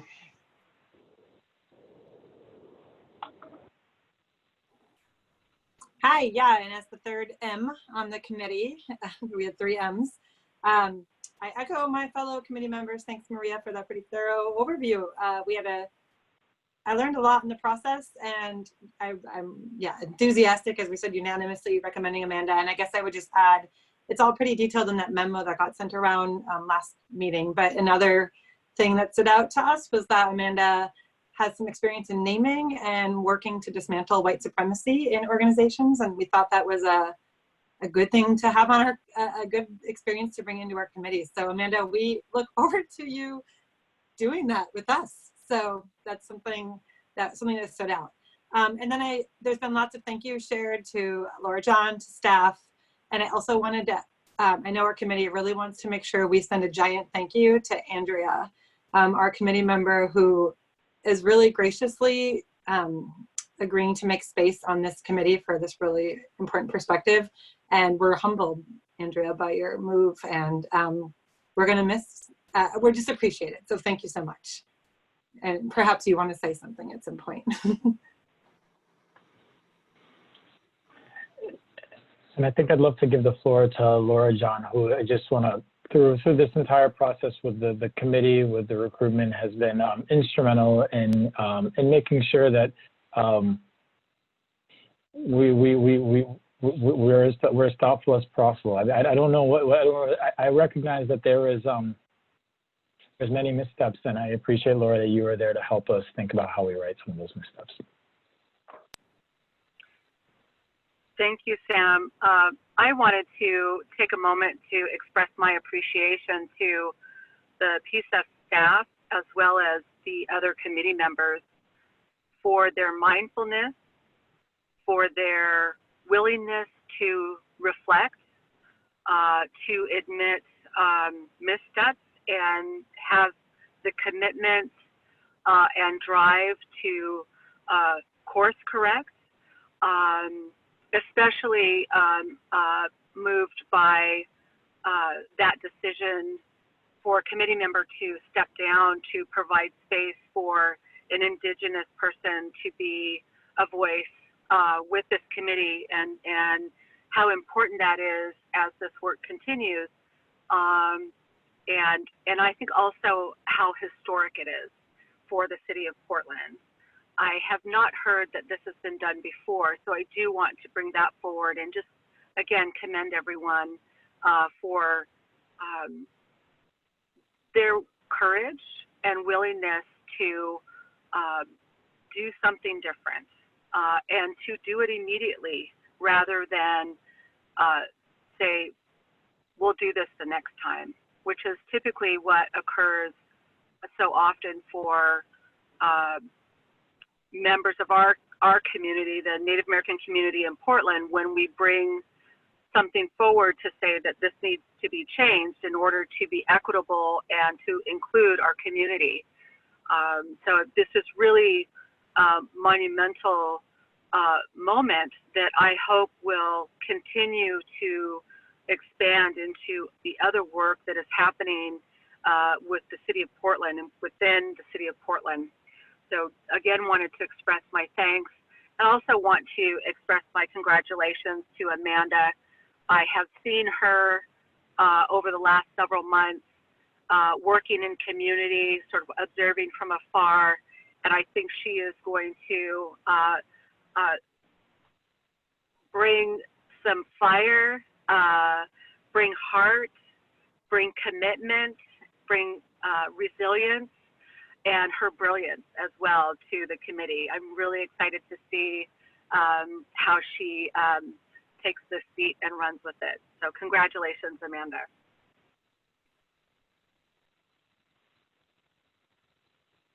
Okay. With that, thank you, Laura. Now it's for the committee. At this point, I think it's a committee discussion, and ideally, to the extent that you all want to discuss and talk, I think that what we'd look for is a proposal to nominate Amanda to replace Andrea on the committee that we would forward to the mayor and city council.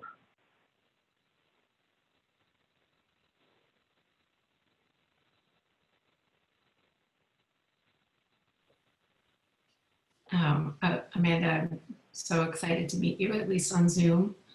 It has been such an incredible honor to be with the committee these last 9 months. I applied for this work because I really wanted to support this incredible project at its infancy. And of course, I wanted to give away a lot of money to incredible, exciting projects. And I think one of the things that I can see here is a drive to do this work right. And an understanding that that doesn't mean we always get it right the first time, that there's a real commitment to reflecting, to taking in information, and to making course corrections when we have to. And I really want to say to Laura John, thank you so much for coming and speaking to us in the spring. I think we were listening before that to some discomfort inside ourselves around this decision, but you really called us to action, and I so appreciate that. And I have just absolute confidence that drive to improve and to find new ways of doing and being in the world is going to continue. And particularly with the passion and experience that Amanda will clearly bring to this role. I'm just thrilled to see what you do as part of the committee and to support all of you in this incredible work.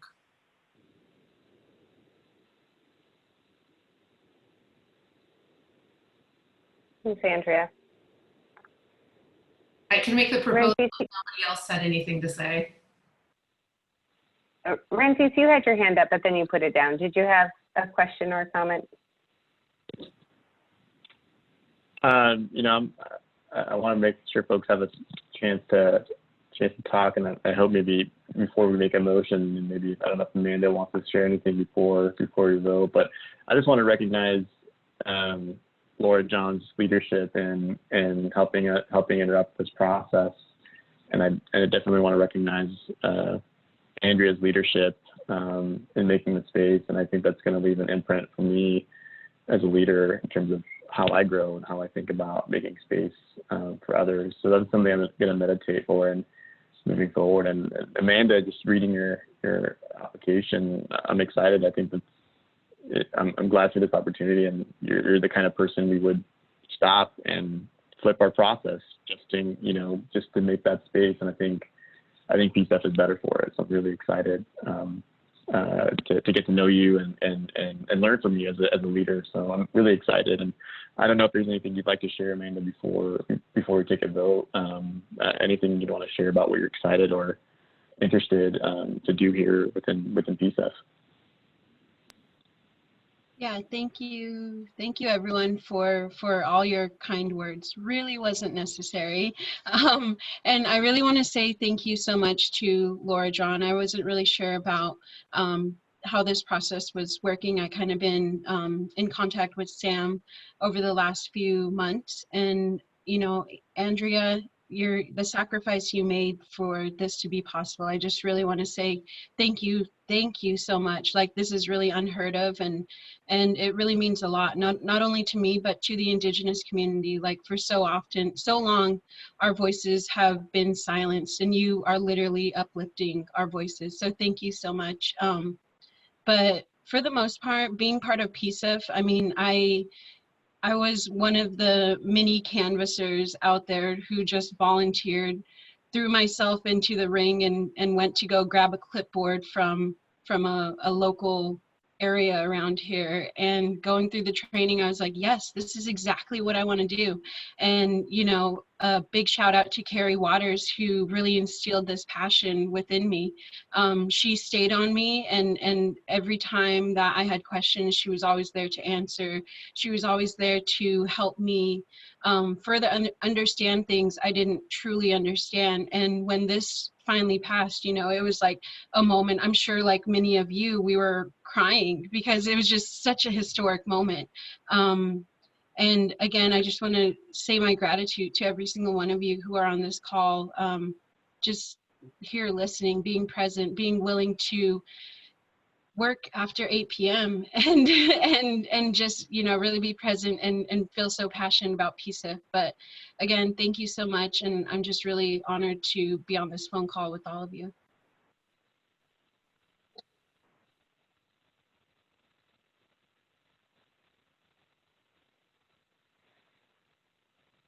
Thank you, Amanda.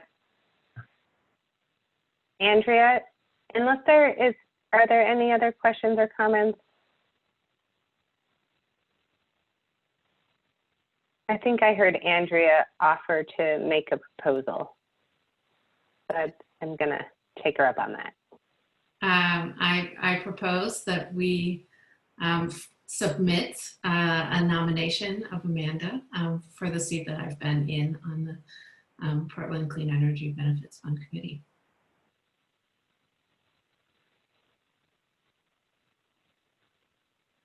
Second. Thanks, Ranfis. All right, so I'm gonna just go around. You guys have shifted order, so it's gonna be a different order this time, and ask if you agree or disagree. Megan? Agree. Faith? I wholeheartedly agree. Welcome, Amanda. Robin? I bittersweetly agree. Amanda, I look forward to working with you. And Andrea, I hope this is not a farewell, but it's been a pleasure working with you. Thank you. Maria? I agree. Michael? I agree enthusiastically. And Jeffrey? I agree. All right, sounds good. Thank you very much. Was that everybody? And Ranfis? No, Shanice, I apologize. This is what happens when I change my screen and everybody gets moved around. Shanice, of course. I enthusiastically agree, and just thank you for this leadership, Andrea. Okay, that really is everyone. Thank you all for that, and thank you, Amanda, for logging on in the evening. Nice to meet you over Zoom. I'm sure we'll be getting to know you more in the future, and thank you also, Laura John, for joining.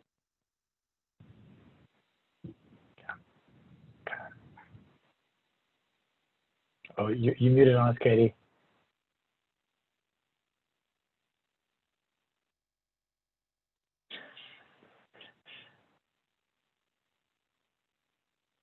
Okay. All right. Well, thank you. Really appreciate you all this evening, and I think we will follow up. I will follow up separately about the timing, going to City Council, and making this smooth, and talking to Amanda's onboarding. So Amanda, I will follow up with you, and I'd love to figure out whether folks want to. There's a lot that once we get the RFP, but I'd love to figure out if folks want to get to a park celebration sometime, and just spend some time together, at least acknowledging. And acknowledging that we'll see Andrea in other spaces, but maybe not the PCEF space so regularly. Okay, with that, I wish that we had just ended with this and ended on such a positive note. But what we are, and I think, I don't know, Katie, if you want to reshare your screen, and actually I don't even think we need to reshare the screen. I think we know the next agenda item I will send it over to Ramses, but it was to pick up the discussion on the city's response and the committee's desire to engage and follow up with the city on the 4th and Montgomery letter. So the PCEF committee sent a letter to the city council expressing its frustration and realm of other things, and supporting requests that Oregon tradeswomen constructing Hope, the Metropolitan Alliance for Workforce Equity, had written in response to a hate incident, a racist hate incident at the 4th and Montgomery building in downtown. And so in response to that, city council, or the city, through various different bodies, have shared some of their correspondence with both Anderson Construction, who is the prime contractor on that building, have shared some of their correspondence to the Metropolitan Alliance for Workforce Equity, and some correspondence that Prosper Portland has done. So maybe that's just a little bit of background context. And the last piece is they've offered, Lester Spittler, the Chief Procurement Officer, has offered at least to meet with the PCEF committee. So I want to just share just some of that background context before I turn it to Ramses to just kind of open the discussion up. So with that, Ramses. Yeah, thank you, Sam, and thanks everyone on the committee for demonstrating leadership on this and crafting the letter, as well as sharing personal experiences within the construction industry. As Sam noted, there has been a response from the city. You know, I don't want to rehash the details, but what I'll also add is that the city will be taking steps in September to convene community stakeholders through the Fair Contracting Forum around some of the specific requested items from community and those next steps. As Sam noted, you know, I think the city, acknowledges, well, the city has acknowledged that I think their response to community was slow, and I think there is that recognition. I think there's that recognition. I don't think there's want to harp on too many of the excuses for why that happened. But I think there's an opportunity here, I think, for us just to learn what the city is doing, and not to assume there isn't work being done. They did offer for us to meet with Lester Spittler, again, the Chief Procurement Officer, who oversees many of the contracts that go out, working with different bureaus within the city of Portland, as well as some of the compliance processes that goes on, especially on the construction site. So, you know, I think maybe the discussion here today is what are some appropriate steps given that offer within here, the committee, if folks are interested in having a larger discussion with the city, if we're interested in following, getting periodic updates on where the city is progressing on the systemic changes that they will be making. I will, you know, suggest a recommendation that I do think it makes sense for us to meet with Chief Procurement Officer Lester Spittler, just to learn more about what's since happened and what are those next steps. And it could be a great next step for us as a committee to continually learn in this space around the construction industry and what lessons learned we as a committee can learn as we think about year 2 or year 3 around our grant making processes. So I'll pause there. I know I said a lot, but just curious how do folks here in the committee feel like we should proceed in terms of next steps?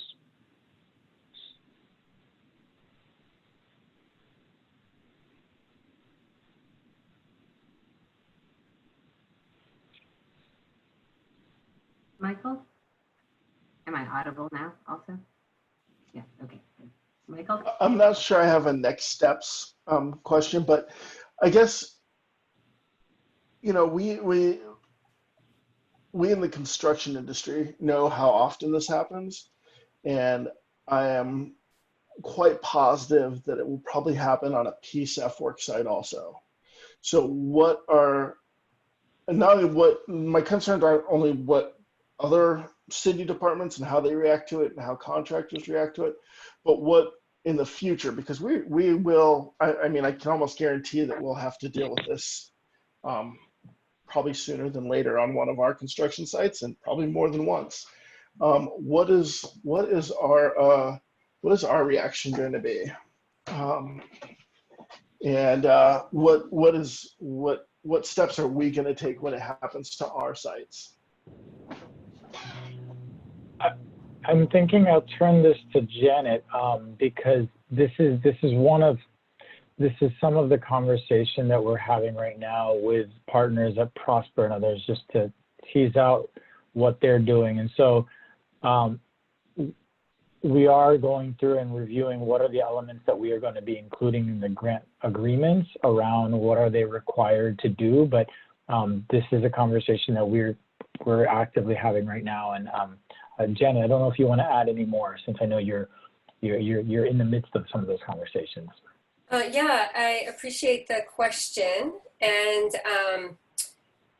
if you recall, there's so many pieces that we've chatted about and things that were a few weeks or a few months ago feel like a few lifetimes ago, but we have spent some time talking about workforce and contractor plans and agreements. And so you might recall that anyone who is receiving PCEF funding grants is going to sign on to a workforce and contractor equity agreement. And we're working on elements, and some of those, as you know, show up in the scoring. So they talk about things that they're going to be doing. And we're tightening up in the initial drafts of the application. There was a little bit about what are the things that you do to cultivate a welcoming and inclusive environment and help people recruit, retain, and advance. And while that's something we consider in the application, we're also tightening that up on this thou shalt and what you must do and what you must comply with. So we're working with the folks with Maui and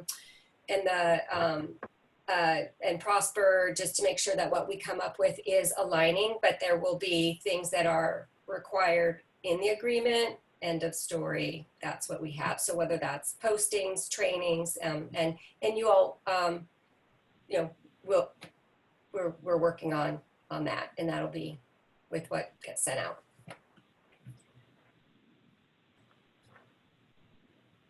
Shanice? I think as a committee, it would be really great for us to consider having that conversation, and especially as it relates to just workplace environment and some of the potential solutions that we might be able to sort through, and lifting up exactly the voices that have kind of led us to make this initial action. So I resonate with that, and thank you, Runfees, for your leadership, and as well as everyone else involved. Robin? Yeah, I appreciate the opportunity to meet with, I believe the gentleman's name is Lester, but to be honest, I don't know if this is appropriate, but I kind of want to speak and hear from Anderson. You know, they're the people that are responsible for this, and you know, I want to send a message that we're paying attention, right? And that, you know, Lester, you know, again, I don't know him, but he's just a messenger, and I want to, you know, have a conversation with, you know, the prime or whatever, you know, they're called. So that's my thought. I don't know if it's appropriate, but you know, yeah, that's my 2 cents. Maria? Yeah, I'm glad we're having this discussion. I think, as Janet said, there are some mechanisms to create that kind of accountability or agreement through contracts, but there's a lot of harm of all sizes that kind of occur on and off the clock, and ways that we can establish better accountability in the community through this work. I mean, justice-oriented work, especially for clean energy, with community organizations like involves so many relationships, and I think that there's a way we can continue to model the type of community accountability when harm is done. And this is not just like racial-based violence, but gender-based violence and all kinds of other things. And I think we are trying to innovate in that space and try to bring this conversation to the forefront with so many other organizations who are probably dealing with this in real time. So I just have a lot of like heavy feelings around that, and hope that we can start to model that in our expectations and find a way to mitigate harm and also create healing when harm happens with organizations that we care about too, who could be involved in this type of conflict. Thanks, Maria. We have Megan and then Jeffrey and then Michael. Megan? Yeah, thanks. I think that one role maybe we can play as PCEF is an accountability partner, I guess, to those who are calling for accountability as like a city sort of entity ourselves. There's been a lot of like calls for action, and maybe we can be part of the follow-up and say, have you done it? Because reading some of the responses, a lot of the stuff is like they're promising to do stuff. So I think maybe that's one role we can play, but also for our own project specifically. Sadly, Michael is probably right in that this will happen again. It's like that, and on our projects. And Janet, I'm glad to hear that like there's efforts underway, and I wonder if at some point we can talk about that as a committee and maybe get some feedback from. This would be a good place to meet, where we check in with the community about whether some of the stuff we're setting up is actually robust enough. Signs are great, but I don't have a whole lot of confidence that does much. I'm more wondering about like, is there a reporting mechanism that can be, I don't know if it needs to be for our project specifically, but a clearer reporting mechanism. It sounds like there wasn't a clear line that had any sort of follow through associated with it. And then like an accountability and an investigation and accountability mechanism.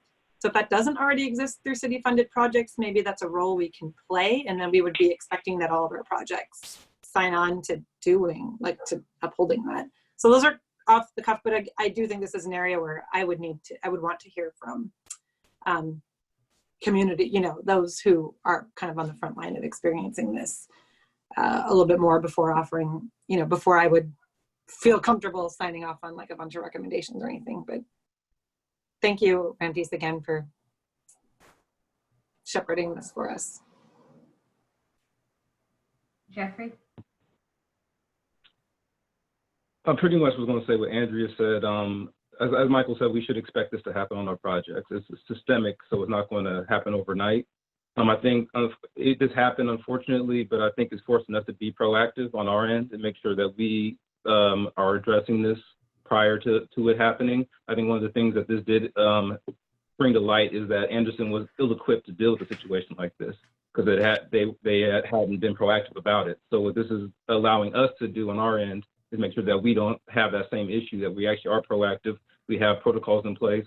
One of the biggest things that I liked one of the recommendations was that they have an anonymous tip line for things of this nature. So not just, going to the superintendent or just going to the foreman, where it can kind of be squashed. It immediately goes to people that actually can do something about it. So it doesn't, we're not talking about this a month later. So I think that this, again, it's unfortunate this happened, but I think it gives us the opportunity to be proactive and make sure that this mentality is not tolerated on any of our projects, and that people know that coming into it. Michael? I'd just like to back up what everybody said so far. I think that I read I read the letters and Anderson Construction. I don't want us to ever open with what Anderson Construction opened with, which is we find it incredibly disturbing that somebody would put a horrible hate symbol on our construction site. Like, oh my God, how did this happen? I mean, this is happening like every day on your construction sites and you know it, right? Like, and we know that it's going to happen on some of our construction sites also. And we should not have a shocked response or a fake shocked response when it happens, right? And I think that Jeffrey and I can tell you that it will happen. And so when it does happen, I hope none of us are shocked, but that we do have specific policies, procedures in place to address it, and address it intentionally, and I don't want to use the word forcefully, but forcefully, right? That this is not to be tolerated, because it's been tolerated. It's been tolerated by Anderson Construction. It's been tolerated by the City of Portland. It's been tolerated from top to bottom in the construction industry, and still is. It is still tolerated, right? And construction is still often the good old boys club, and so it is tolerated, and it is oftentimes encouraged.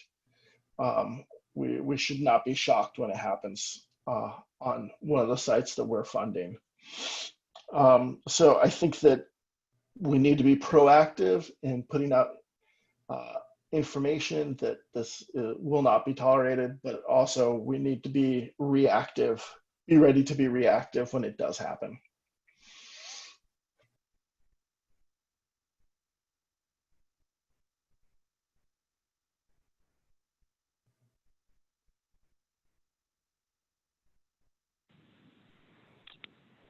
Yeah, thank you. This has been helpful. So I think what I've at least heard here is just the importance of being proactive around our own measures, as well as potentially being just another accountability voice within what are we actually structurally changing, as well as what can we learn. It sounds like staff is PCEF staff here is taking some steps in engaging with community. I think it makes sense maybe for us, whether it's a small group, to meet with Lester Spittler. Maybe we can think about learn a little bit more about what the city is doing, identify where some next steps we can take together with his office. And then I think there are multiple processes around trying to address this question systemically, both, it sounds like within the Fair Contracting Forum, sounds like there's some conversations with Prosper. I know Metro has been running their Construction Career Pathways project, where they're also trying to address harassment systemically.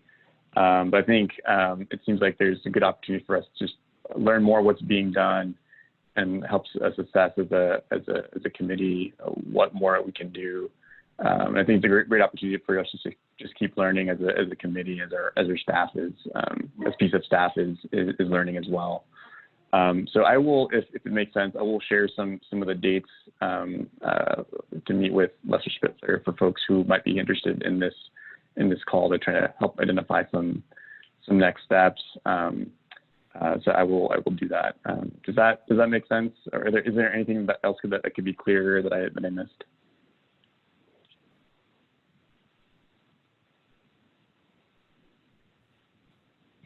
Well, thanks everyone. Thanks everyone in the committee. Thanks Sam. Thanks Janet, and all the work that you're doing to keep us on the learning curve here on this. And I hope we can report back here, if not the next meeting, a succeeding meeting in terms of meeting with Lester Spittler and other next steps. Thanks everyone. Looks like Robin had a Yeah, just a clarification question.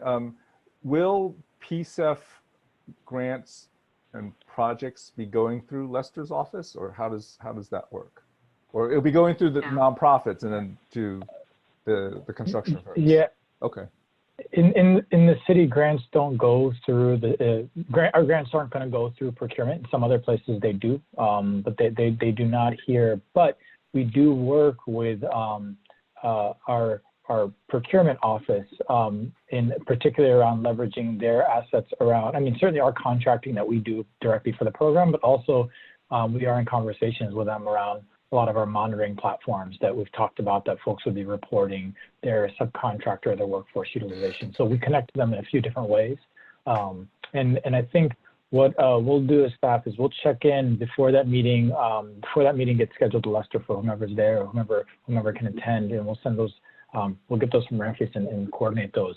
But we'll also, we'll share whatever information we can that we have around existing programs, whatever else, just to level set for folks to know some of the context of existing work that's there. So we'll make sure we provide that for folks that'll be in that meeting. Yeah, thanks, Dave. If I can just quickly add, it's also called out in our legislation to try to take on the best procurement practices from the city of Portland. So there's also a piece there that kind of relates. I think probably the staff is generally the lead on that, but I think it's, you know, good for us to just be learning as well, especially on this given topic. Thanks, Ramsey. Yeah. Yeah. There's there is a lot of that. What I will share is in the work that is happening here, there's just a lot of pollination across bureaus. And so the work that we do, the work that Prosper does, the work that city procurement does, we're collectively learning. And there's a lot of good work that's happening. There's a lot of opportunities to re-explore how things can happen better. So it's certainly, I appreciate that point, Ramfis. So it is 8:52.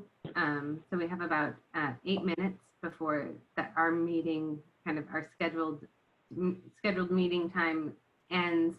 I think because of the decisions that we made or that you all made tonight related to the small and large grant applications and the scoring point distribution, that we'd like to ask to cancel next week's meeting to give staff a little bit more time to kind of hunker down and do move that forward as quickly as we can. We didn't. Does that seem okay to folks? There's no need for a proposal. Just you can find something else to do with your Wednesday night. And then I know that we didn't circle back to the funding allocation conversation. I don't think that we need to, for the purposes of the work that we really need to get done in the short term, we don't necessarily need to make that conversation or kind of close the loop on that conversation. So we can pick it back up at the subsequent meeting, which will be now in 2 weeks. But I did want to make sure that but I did just sort of want to check in because I think what I heard was general agreement with kind of the path that we were going, and I just want to make sure that there's not that folks feel okay about putting off closing out that conversation for a couple weeks. Faith? I think we might be able to get there, Katie, instead of reopening it again in 2 weeks. Maybe not. Would you do your going around the table with warm and cold and seeing if maybe we're there? Sure. Do you want to, you want me just to share my screen and you can go ahead and make a proposal? Sure. Okay, let's just do that. And then Sam can have a birthday cake. Okay, so can you all see? She didn't have it a little early. So, Katie. Okay, great. So go ahead, Faith. I propose that we accept this funding allocation for year 1 that maximizes flexibility and gives some signal and assurances to applicants with these 4 particular points. Again, ensuring transparency when this goes out with the grant applications. I second. Thanks, Jeffrey. All right, so now we'll just go around and get your, see if folks agree, disagree, or have a point of that they'd like to discuss. Shanice? Agree. Maria? Agree. Robin? Agree. Andrea? Agree. Megan? I agree with this. I had some thoughts. They don't change these bullet points necessarily, so I'm fine just agreeing, and I will email you some thoughts. That sounds great. Michael? I agree. I'm really excited to see what our minimum thresholds are for the following year based on the applications we get this year. And then I'd also like to say that if for point number 4, and I don't want to see this change right now because I do agree, but I would like to have something in there also saying that any reasons for not recommending for funding will be explained. Yeah. Okay. That's everybody. And so that is. Katie, again, I think, didn't we miss people? Like Jeffrey, I don't think you called on. Jeffrey seconded. Oh, my bad. That's what I'm missing. That's okay.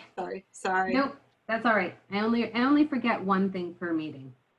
So I remembered the minutes and got Jeffrey this last time. Any other closing comments in the final 3 minutes of this meeting where we made 4 decisions?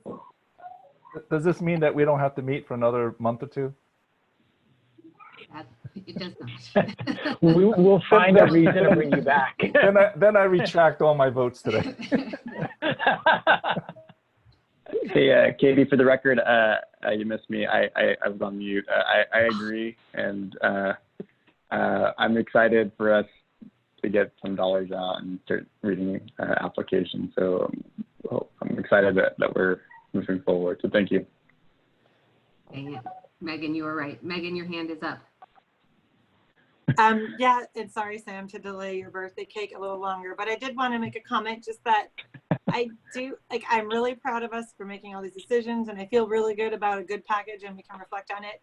And I do have a little sensitivity to, I think Shanice and Rampis were bringing up some questions for me so I do have this little asterisk, and they're not the only asterisks. So I guess what I'm wondering is all those asterisks, one is around small and emerging nonprofits and seeing and like having a check in about who we're funding. And so I guess my request for staff is if you can kind of compile those asterisks we have raised or create a space where we can like put them together in one place so that we can like create steps in our in the next year or like, create steps in the year after the granting process where we check on that and maybe as like in the middle of the decision and after the decision. So just so we have, I would feel better if I knew we had like a document where like all these things that we weren't all 100% happy with, but we were okay enough with.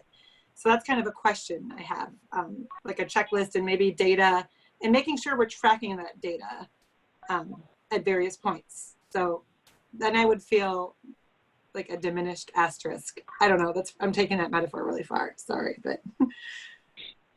Absolutely, we can do that. And we are tracking all of these things, and I would just note that it was just today, sort of Janet encouraged us to all get coordinated about how we're tracking that kind of as a team so that we can make sure that nothing falls through the crack and that we're kind of designing appropriate plans to be able to respond. So.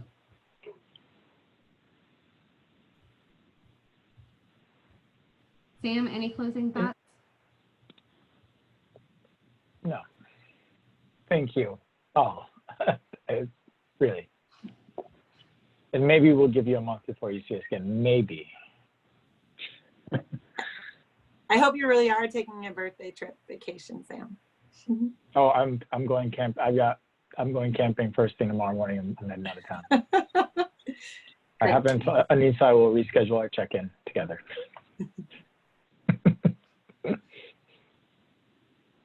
Well, happy birthday, Sam. Happy birthday, Megan. Thank you. Yes, Megan, when's your birthday? Happy birthday to. Oh, well, my birthday was the 7th, and it's the big 4-0. So now I'm over the hill. Oh. Yeah. Happy birthday. Thank you. Although today is, it's actually Sam's birthday. Mine was a few days ago. All right, thank you. Nice work tonight. I love it. Okay. Bye, everybody. Have fun, Sam. Be well. Bye. Bye. Bye. Good night. Happy birthday. Thank you.